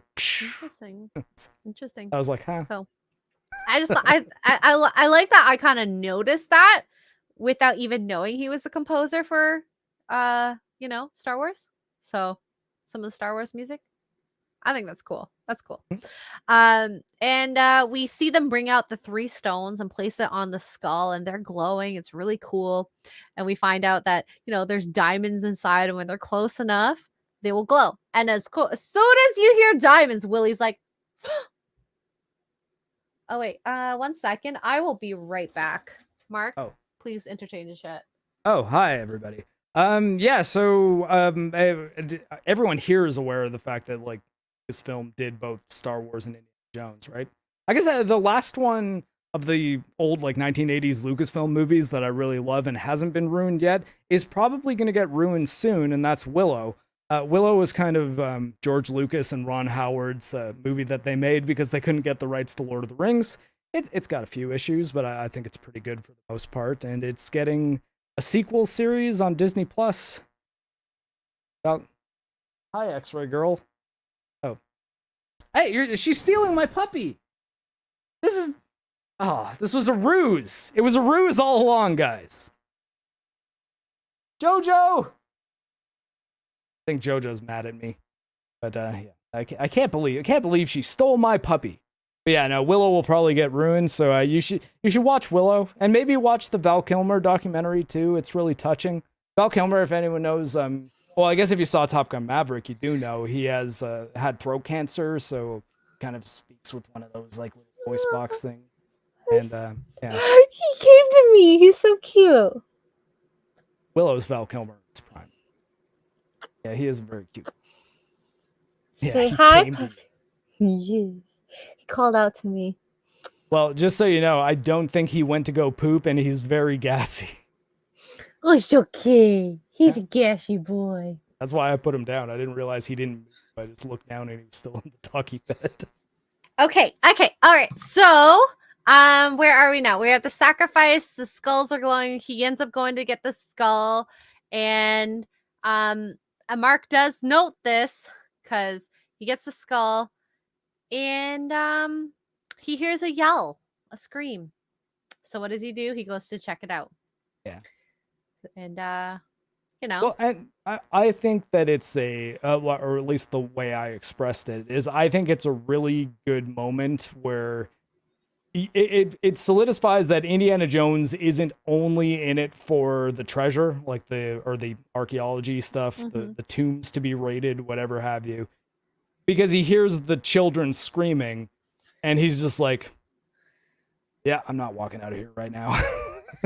And him making that decision is actually why Willie and Short Round get caught, because Indy would have been already back over there with, up against 3 of the dudes who would have been able to fight them off, and they would have left, taking the stone probably, but leaving all the children. Yep. Yeah. Indiana Jones don't play like. Because we didn't know what happened to the children at this point. We just thought they were missing. We didn't know how or why. So he thought maybe that with the stones coming back, maybe the kids would come back. I could see that. So anyways, he goes and sees there's kids under child labor in the mines, bad conditions. They're all shackled up. There's guards like whipping them and stuff. And Shorty and Willie get captured. And they end up getting put in a cage. We don't know what's happened to Willie at this point, but we see Indy and Short Round in the cage with other Indian boys. And I don't know, I thought this next scene was really just so sad. One of the boys is just like, I want to die. He's scared of the evil Kali taking over him with the drink and falling into the black sleep of the Kali Ma. And he explained it as, you're alive, but in a nightmare. You drink the blood, but never wake up from your nightmare. And I'm like, that sounds really creepy and scary. And this kid literally is so petrified of it, he'd rather die.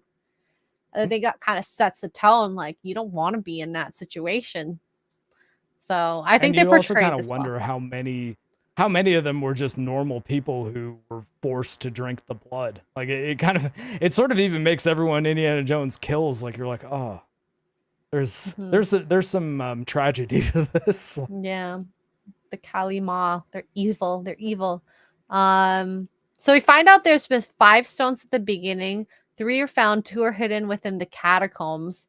And of course, with the 5 stones, the Thuggies will be all powerful. Also, is Thuggies like a real thing? Like, I actually wanted to... I don't know. I just kind of always thought of it as the Temple of Doom cult. Hold on a second. Cult? Let me see. The Thuggy cult are... Oh, it's a real thing. Central India and Bengal.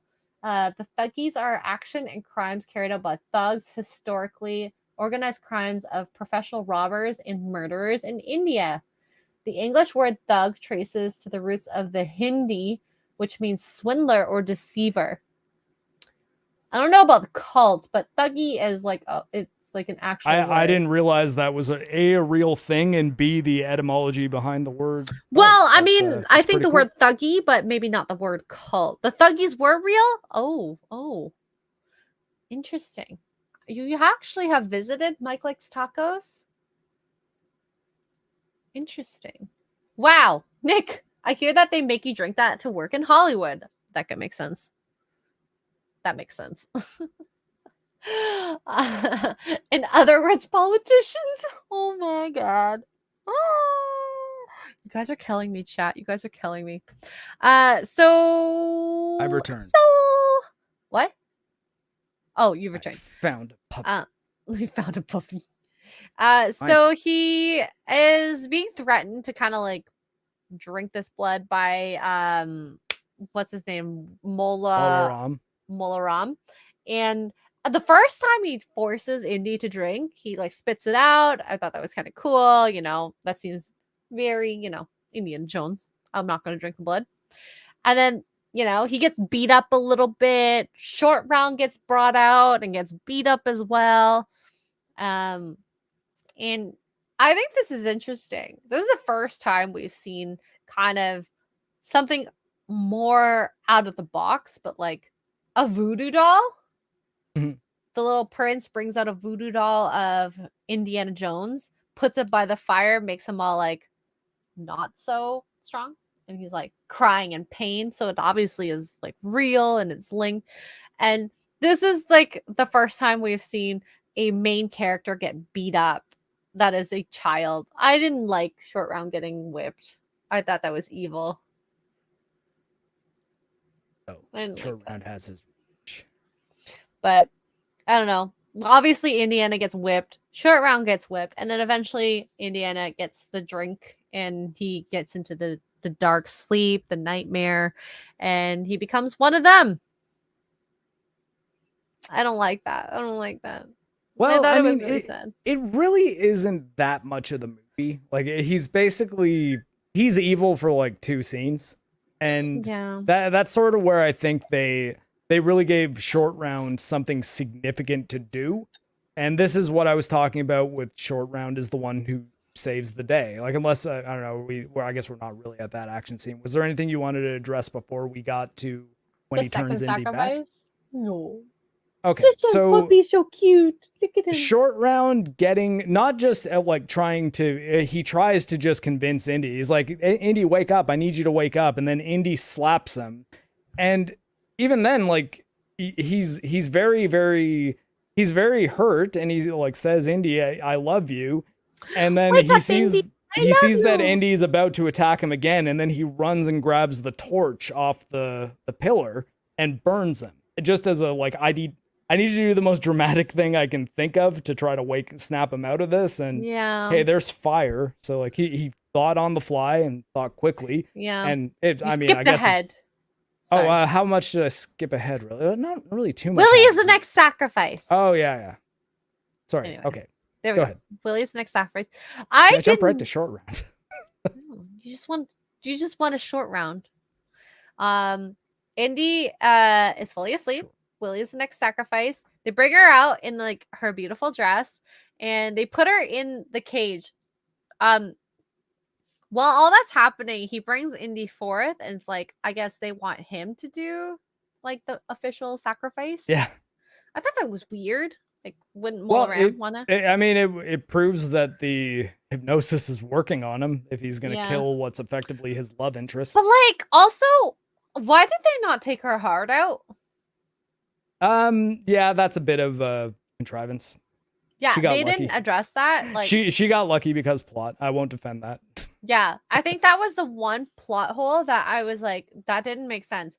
Like the first sacrifice, I loved it in the sense that like it brought so much story and the idea that they're evil, they're human sacrifice. They pulled out a heart.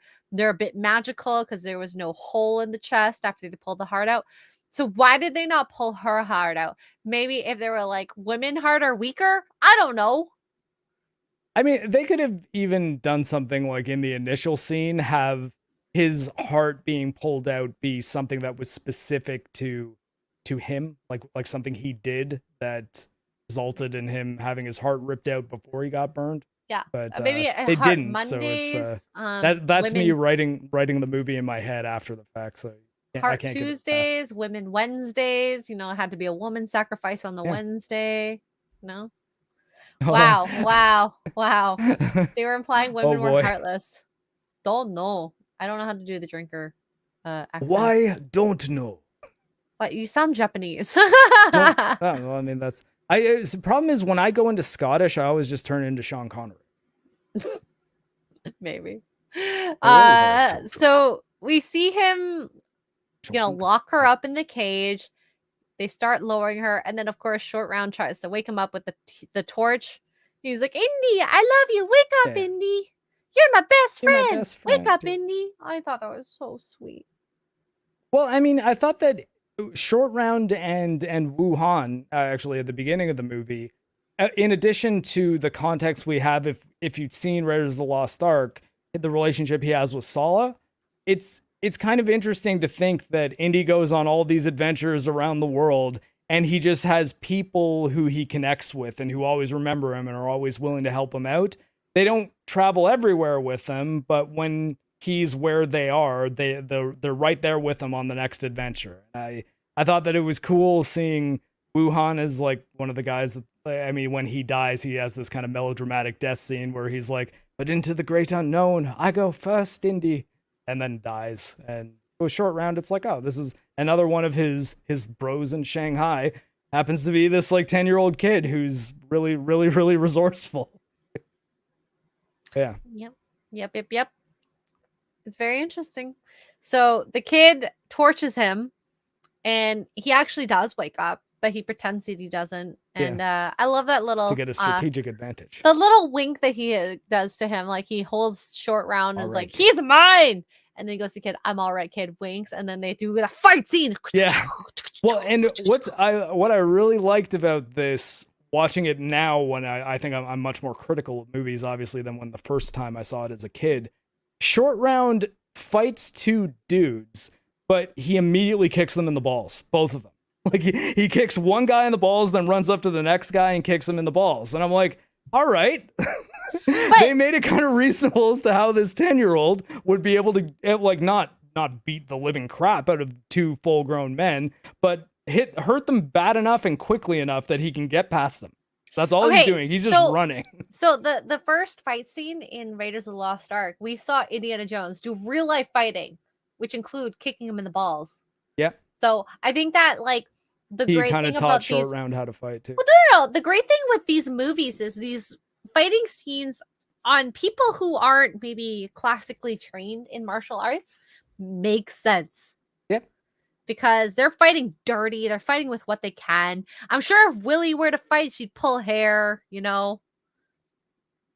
Tend to do that a lot. So I thought that was, you know, realistic. Anytime Xray Girl tries to pull my hair, I know I'm in trouble. Wow. Mikey Gusler for $5 says, "I'm going to tell Nerdrotic tomorrow that Temple of Doom is better than Raiders of the Lost Ark, and that it's the worst one of the three. Get ready." Oh, I mean, oh boy, Mikey, got a spicy in the chat here. Mikey with the hot takes. Honestly, I quite enjoy you starting some of the debates, so please do. And then what happened after that? So they're fighting. Indy's beating up Mola Ram, but then I love this like secret hideaway that he has on the floor that he escapes in. Yeah, that was kind of cool. Little trapdoor is like laughing as he goes through it. Yeah, and then Chatter comes in and starts fighting Indy. You know, Willie's going up and down, not in a fun way. She's going up in the lava, down. You know, I'm sorry, that's probably so freaking hot. I don't know how she did it. No, she would have been dead from the heat alone. And if that was actual like lava at the like, I love the fight scene and how he ended up getting caught in the cogwheel, like Chatter, and stopping Willie from falling. I thought that was like a genius move. Like, they actually think about the fight scenes. Yeah, it's fun. It's being fun. Like, okay, we're in a big blue screen room, and you like guys you fight see the people in the background. They would want to start fighting as well, but they can't because they'd have to jump across a pit of fire. Pit of fire even is used to make the fight scene more realistic. Yep. The environment. So I thought it was funny, and so they end up saving Willie, and you know, she might have kissed him, kind of like this. She slaps him first, or she punches. Sorry. Kind of like this. Oh, lucky Rocky. I think JoJo's asleep. My BB's so fun. Not in a fun way. And that's so freaking hot. Yes, it was. Okay, so now we go into the escape. So they go get the stones. Indy puts them in his bag, and Shorty and him. I thought this next scene was so beautiful. It was probably my favorite individual scene of my entire childhood. Oh, well, I don't know. Okay, we'll see. So, Indy puts short round's hat back on, and then short round puts Indy's hat back on.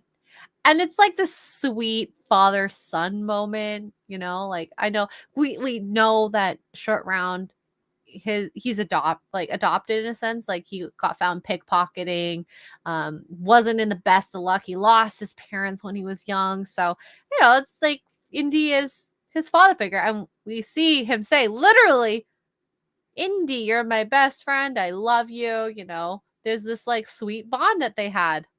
So I don't know. I thought it was so sweet. Anyways, and he apologizes. And they go to the mines. So they save the kids. They release the kids, beat up the guards, take the keys, free the kids from the shackles. I thought that was very sweet. They're like, the hopeful beacon that they were waiting for. And so they're running out. The kids are running out. By the way, for those who watched the Dying Light 2 streams, we see legitimately Az's favorite kick jumps in the air, kicks with his legs, and lands on their butt. I'm sorry. Oh, like a double leg kick? Yeah. So jump, and then I don't know. It made me think of Az in Dying Light, And then I love there was a mallet that fell on a guy's head and made the cartoonish sound on his head. It's just these types of movies just. Maybe it's the nostalgia, and because it was actually a nostalgia, like it just brings back these great memories. Like I think of Looney Tunes, and I don't know, when I was a kid and watched YTV and loved that sort of like comical moment. They probably don't know what YTV is like Canadian Nickelodeon, everybody. Yeah, sorry.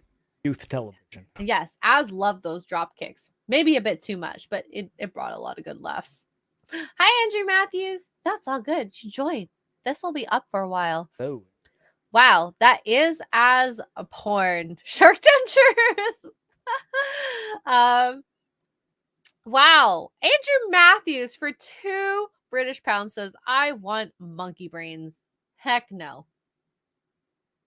Well, Andrew Matthews. Out. I will not be the one to kill the monkey. Yeah. Will you do the killing for us? I don't think I would eat about eating someone's soul. Yeah. All right. So they free the kids. They're running through being free, and Indy's fighting the big dude, which thank God for Mark, because I wouldn't have known this. It's the same big buff dude from the first movie. And I thought this was a fun fight, Same thing. Indy looks like he's gonna lose badly, but then thank God for Shorty, because Shorty saved him in the end. Again, because second time. As he's fighting, the Maharaja is using his voodoo doll and putting pins in his back. So he's like, disadvantaged, So he's almost gonna die. And then Short Round makes it up to the prince, beats the prince up. And I love this like reflective, we have this established father-son kind of dynamic between the two.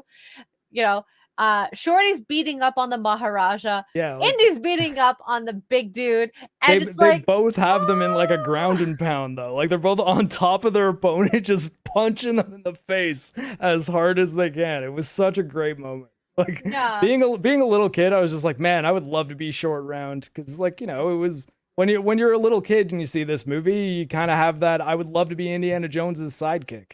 And I thought that unlike a lot of kid sidekicks that they throw into movies, Short Round was like, I liked him. Cool. Look at that, Mark wanting to be an Asian sidekick. Yeah, Get Short it? Round was like my hero growing You up. do man. not have to be a same cultural background in order to relate. Yeah.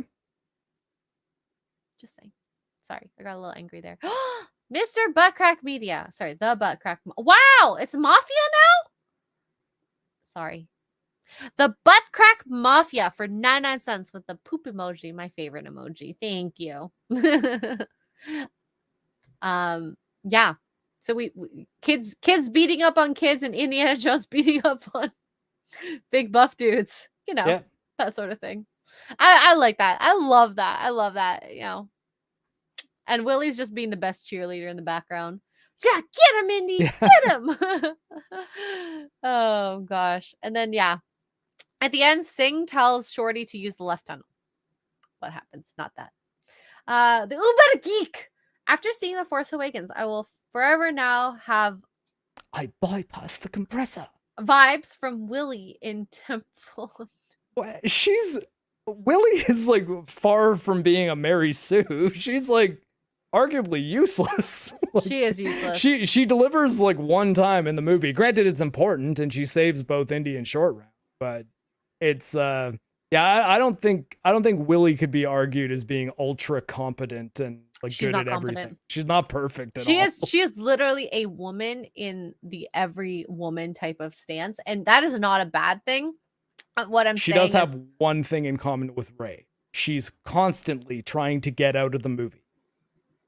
Like all Force Awakens, not the whole trilogy, but all Force Awakens, Rey's just like, I need to get out of here and go back to Jakku.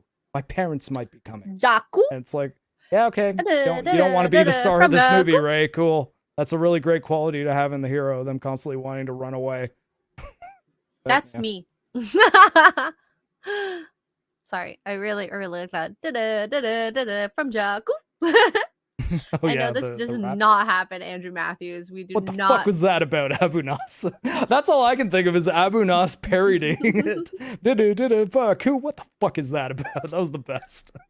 Nick S for $4.99. Please add a Young Frankenstein and Blazing Saddles to your movie watch list. I will do that right now, Nick S. Mel Brooks movies. Because okay, so in September I'm gonna go more full time doing this sort of stuff, so I have more time to watch things. These are both movies, for sure. Yeah, they're both Mel Brooks movies. They're like comedies. Blazing Saddles is one of the funniest movies ever. Young Frankenstein I liked. I don't think it's one of my favorite Mel Brooks movies. But oh, it's already on my list, Blazing Saddles. Look at that. I just Blazing Saddles is incredible. Yeah, thank you, that'll be good. Nick S, by the way. I don't know where to find it. I don't think I have it. Actually, what I should do is make a thread on Twitter, and then you guys can help me pick movies to watch. Have we reached an era where I'm going to need to illegally download Blazing Saddles in order to watch it? Did you just hear that? I hope not. Rocky Weeper. I love you. Maybe baby. he misses JoJo. Maybe. So now we're into the cart scene. Also, another favorite. By the way, okay, so I think that the action was a lot heavier in the first movie because they were well planned out. But I do have to say, I have to really appreciate this cart scene because I don't know how they filmed it, but whatever they did was ingenious because it looked realistic, movement wise, camera wise. Like it was a little more jumpy in terms of like the camera work, which I don't love, but maybe in it works better because they didn't have as good a footage. I don't know. But the plan for this scene specifically, they did it so well. So they're running away in the carts and the guards are kind of chasing them. And I don't know. My favorite part in the cart scene was when Short Round gets pulled into the other cart and he's like being tug of warred. Back and forth. That part always made me nervous. I was like, oh, that would be so horrible if he hit the ball. It would be horrible. It was just a terrible way to die. Yeah. And like, there's moments where like the carts are getting closer. They had to take off the brakes. The guards were pulling down the water reservoir. It's just like, I think visually speaking, it was one of the best filmed spots. And it was, oh, Rocky. That was your puppy, not mine. My puppy is thrilled to be, aren't you, Baby Jojo? Baby Jojo. Go on. You were saying. But it's actually like it's a literal roller coaster scene at the end of the movie. Yes. And it's I don't know. I thought it was so. Oh, it was miniatures. Yeah, a lot of of the cart scene inspire all the mine tunnel chase scenes, and were there others before this movie? I have no idea. Yeah, there probably weren't any that were shot quite as dramatically as this one, like or at least none that I can remember seeing. But come to think of it, I don't really remember another minecart chase scene in another. Is this where Minecraft started? I'm joking. Maybe. I mean, there probably it's definitely where a bunch of the best levels in the original Donkey Kong Country came from. Yeah. Some and then people in here know what I'm talking about. To kind of end the cart scene, like I feel like there was a lot of good moments in it, but like the most memorable moment was when he tried to stop the cart with his feet. Well, and like it seems almost every time there's comedy in this movie, it doesn't seem completely out of nowhere. Like it's relevant to what's going on in the scene. It's not like all of a sudden Indiana Jones trips and falls. Like his feet are essentially on fire. He's got heat burns on his feet because he was stopping the wheel of an out of control minecart with his shoe. And it actually it produced a lot of friction heat. I thought that was Yep. cool. Yep. I don't know. I like that. And at the end, he's like, water. And what happens? His wish is his command because the guards put More down water that water than he reservoir. could ever want. And it goes crushing down on them. And they actually managed to, of course, make it out into like this little hole. And I think it like, I love how accurate maybe this was, because water literally tries to find as many areas it can flow through. Path of least resistance. Yeah. And so, of course, even though the mine opening is like flushing out a bunch of water, there's other weak spots the water's getting through. The So of pressure's course, so intense as they're moving, they have to move further and further and further away until, of course, they make it out. And Willie and Short Round are together, and Indy is by himself. He's fighting. Willie Short Round across this bridge, and I think it's so sweet when Willie's like so scared of the bridge, and Short Round's like, "Oh, strong bridge, jump, right through." Yeah, because you know that he was just trying to make her feel better. Mm-hmm. And it might have been a little bit of wishful thinking on his part, but Yep. But he's a kid. Like, what do you think, right? You want to make a person feel bad. This makes me think of that Firefly scene where River's like, you'll die first from being frozen versus what's the other, when she's telling them how they'll die in space when they lost oxygen. I forget the exact line, but yeah, but it's like that. It's like, you just want to make them feel good, even though it doesn't make them feel good, but it does. It does and doesn't. Yeah, you get the intention, right? They're right? burning to death and freezing to death on opposite sides of their body. Yep. The part that's towards the sun burning, the part that's away from it. Maybe I think he wants to have dinner, honey. Oh no, I fed him. Oh. I gave him a bunch of my food too. Okay, 1 second. I'm gonna put him to the pee pad. Yeah, see, now who wants a see, Jojo, you're better at controlling your bodily functions. That's why you're my favorite puppy. I said it, Rocky. Tell Jojo. But I don't know. Did anyone have any so people are saying that the mine cart is in The Rock and Broken Arrow, but both of those movies were several years after Temple of Doom. So what I meant is seeing it in another movie that predates Temple of Doom. Because I think the original question was this the first movie to have like a minecart scene? And I don't know. It might be. I can't say that for sure. Yeah. If you guys are interested, there is a Firefly watch for my first time if you want to hang out and kind of see what my thoughts were. As well as Serenity. The season finale of that with Serenity is with Disparu, Epic Mike, and I as well. Yeah, it's really good. It was really fun. So this bridge scene, we see, of course, at the end, after Willie and Short Round cross the bridge, Indiana Jones is crossing the bridge as well. There's kind of guards coming behind him, and all of a sudden, Willie and Short Round turn around. There's guards there too. They scream, and the guards are kind of surrounding Indiana Jones on both sides. What does Indiana Jones do? And I think this is interesting because this is very similar to the first movie. Yeah. He threatens to drop the rocks in the water. And I like how Mola Ram takes this. He's like, we can find the rocks again. They will never find you. Drop them, Dr. Jones. They will be found. You won't. Yep. So some of Mola Ram's lines are like tattooed in my brain. I don't know why. The guy's just so memorable. It's very interesting because it's like, he's so right. It's just like I got a whole group of slaves and I could just make anyone drink blood and do my bidding. You think some alligators or crocodiles, I guess, are stopping me? Mm-hmm. But so yeah. Also, there's alligators at the bottom. Creepy crocodiles. AF. Crocodilators. Technically, it's a different animal. Allidiles.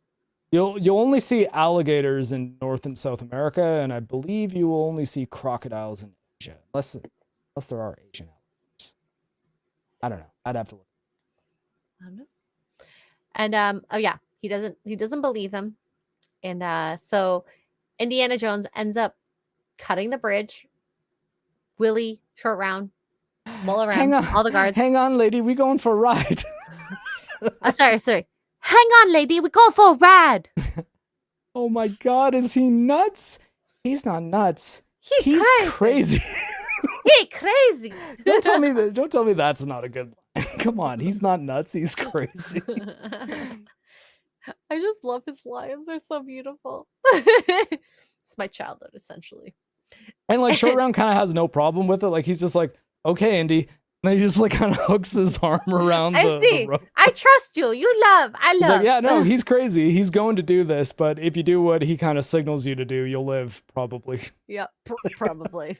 He hasn't died yet. So the bridge falls in half. Guards fall down. And alligators are eating all the people.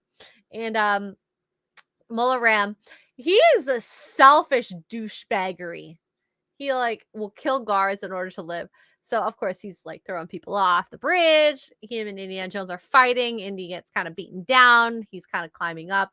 And then as he's kind of gotten closer to Willie, sorry, at Short Round, they start like kicking his hands until they let go. And I kind of like this because it's like that the two comedic duo beat the scary dude. Well, it didn't have to be Indy, and it made sense. They aren't just sidelined in the final battle. They're not just things to distract Indy. They help him. They help him however they can, and they found themselves in a position of advantage over Mullah Ram. Where I had a bit of an issue with, especially like watching it now, again, being a more critical adult, I was like, why is Mullah Ram going on to the I think they probably could have done a better job of explaining why, especially why he went ahead of them, knowing that like there was maybe a possibility that Indy would cut the bridge, but being off the bridge would have been that was a plot hole for sure. But I besides that point, like I liked how they made Indiana not the person who killed Mullah Ram. It was Short Round and Willie. I thought that was kind of cool. Well, I mean, they put him in a position where he and Indy can have like a one-on-one fight, and Indy does kind of kill him with the Shiva chant that he makes the rock heat up, and then that's when Mullah Ram actually falls. But Mullah Ram, though, he is in a position where he's like throwing guards at Indy and like looking down on him and climbing up, and if he got to the top, all he'd have to do is wait until Indy climbs up and then kill him. Oh, so, okay. Shark Dentures puts up a good point. Mullah Ram was behind Willie in Short Round. I think he fell ahead of them. He goes in front of them when they're walking onto the bridge. I remember because I found it kind of stupid. Like I was like, no, why are you going on the bridge at all? And why are you going? I'm pretty sure, yeah, because I remember being put off by it. And I don't think I would have been if he was pushing them onto the bridge. Okay, I gotta look at this now. Mullah Ram. Though I guess it would make sense if he fell as well. Why did I think he was behind them, and then he fell when the bridge fell. Maybe I was just bothered by him getting on the bridge at all, because I was thinking, why would you go on the bridge? Yeah. Okay, so Shark Dentures says he was threatening them with a knife and gestured them to go ahead. I think he fell when the bridge fell because he wasn't strapped in. Okay, there we go. Sorry. Thank you, chat. Thank you. He was killed. So yeah, I kind of like them being strong in their good ways, in their, momentous occasion. It wasn't like, I'm going to kill him all by myself because I'm a strong woman or I'm a strong Asian male child. It was a group Asian effort. Boy. It was a group effort, and that doesn't happen often.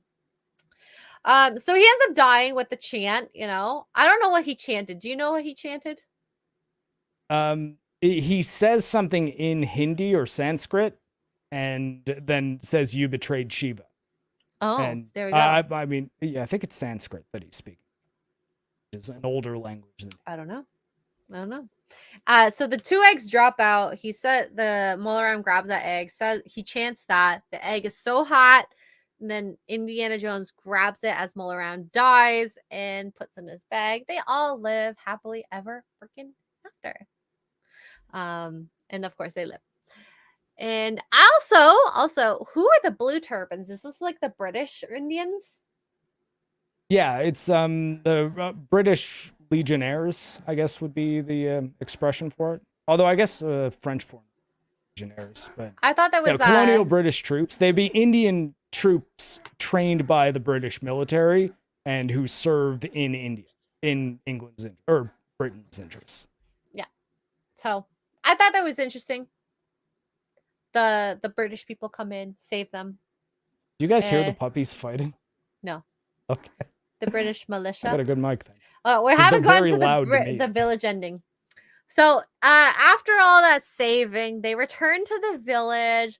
They bring the sacred stone back. And I also like that Willie is still wearing his coat, his white coat.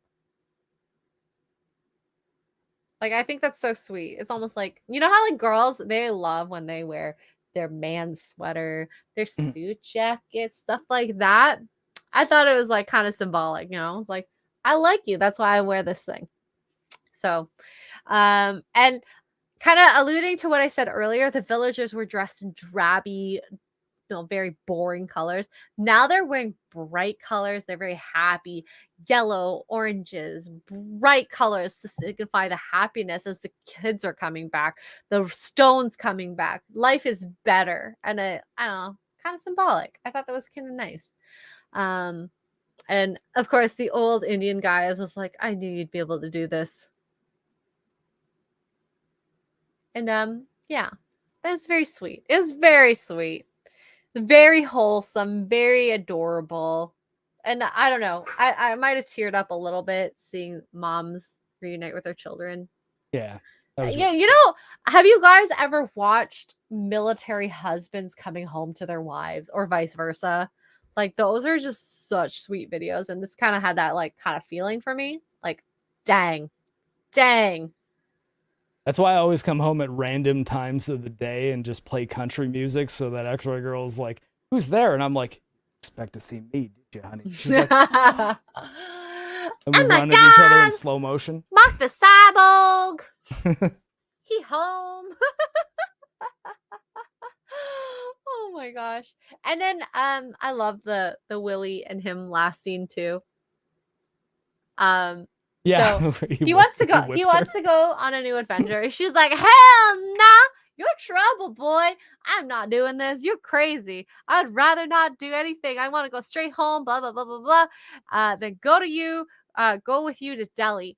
And then he uses his whip, like, and then drags her. Very aggressive move. Like, please.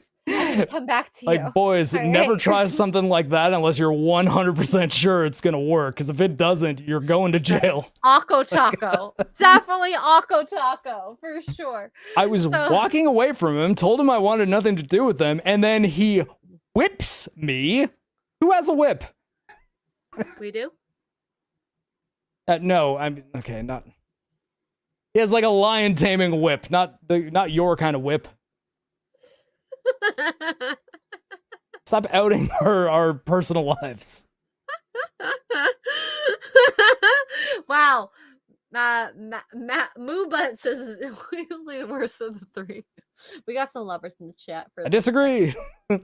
Although, wait, I don't know. Maybe like from a filmmaking, artistic, and technical standpoint, I think, yeah, you could probably argue this is the most poorly put together movie out of the of the three, because The Last Crusade is really good as well. I think that the comedic parts is what makes it good. I really like the little things that this movie has going for it, where it's like it's one location for the most part. I mean, they have the journey there is pretty uneventful. It's kind of funny because you have Willie riding the elephant and stuff. But for the most part, once they get to India, they don't really have adventures anywhere except for in Pankot Palace.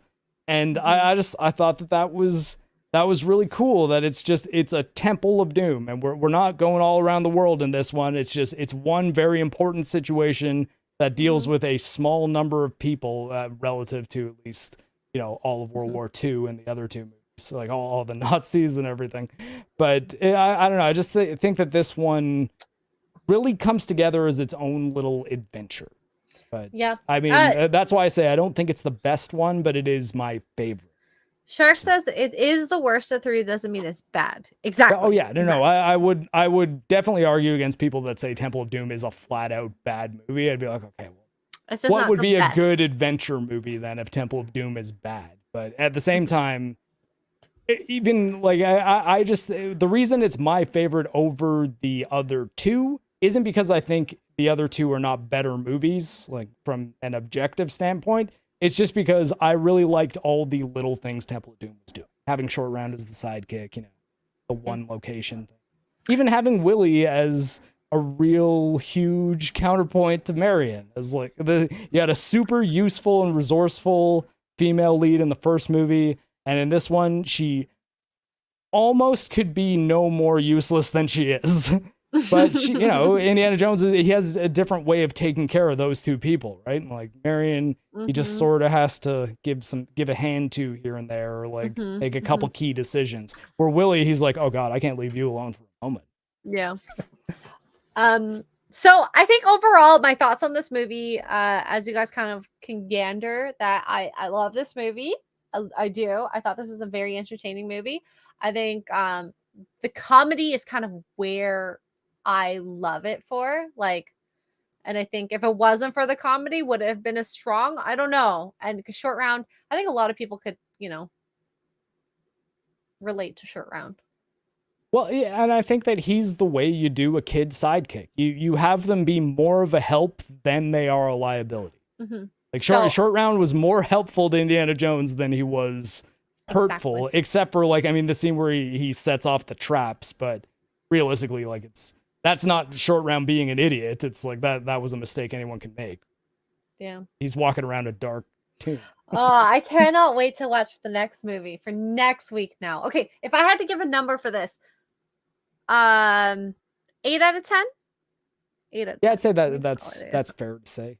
So. Maybe you could probably even knock it down a little bit to like a 7, but yeah. I think going lower than that. 10 out of 10 fun movie. 8 out of 10 technical. Yeah, and like, I mean, again, for the number rating, I'm trying to remove my subjective bias towards Temple of Doom and just be like, how does it actually function as a movie? Probably a 7. Significantly better than average.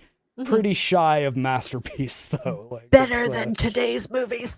Yeah. Okay, Mikey Gusler for $5. Xray Girl, have you seen Bram Stoker's Dracula starring I'll Gary be surprised if you have. No.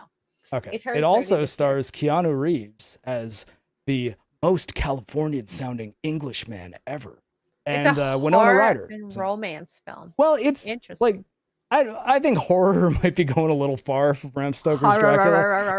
It's a drama and it is horror themed, but I don't think it's scary at all. It's sort of campy. It's fun though. I like it. It's oh wait, who directed it? Nicolas Cage's uncle. That's okay. Francis Ford Coppola. All right. Did Apocalypse Now. Andrew Matthews for 5 British pounds gave my doggo some KBBQ by mistake so he can be a oh no. Cutie dog, Andrew Matthews. Oh, hi puppies. That is very sad. But also we eat dogs in our house. Rocky's peeing on his pee. Ian So Forth for 25 pounds. I looked it up. Temple of Doom is objectively the best. I'm afraid that it's beyond debate. It's out of my hands. Wow. Well, I mean, what do you think, honey? You put 25 pounds of proper money behind that statement, guys. I'm not going to argue. 25 pounds. I don't know what that was. 25 pounds. English pounds. English pounds. I don't know what I'm doing. I love you. I'm very happy. He's like, stop it. Okay, so I know we can't do raids yet, but can I do my version of a raid? Because telling everyone to go to a specific place. Right now, Adam Krigler is dressed in his American finest. So this is his based AF America. There are so many people on here kind of dressed all American. We have Chrissy Mayer, Quarter Black Garrett, Critical Krigler, Nina Infinity's there. I don't know who Uncle Samzilla, but we also have George Moyo and Andreas Zerchus and Darth Call. But anyways, they look so like they're having so much fun. So please rate them. Thank you so much for everyone who joined in this conversation. I really appreciate you all. Yeah, I hope you have a good week. Because next week, what's the next movie, honey? I forgot. The Indiana Jones and the Last Crusade. There we go. And who knows what guests there could be. I'll tap out of this one just so I'm not guesting on every single one you have a guest on, because Temple of Doom was the one that was my favorite. I'm like, I want to come on for Temple of Doom. Yeah. Gary could have Raiders if he wants, but I don't know if Xray Girl is big enough to get the Gary of Nerdrotic. Maybe, but yes. Please raid Adam Krigler. Love you guys. Mwah. Have a very good night. Bye. Bye. Bye.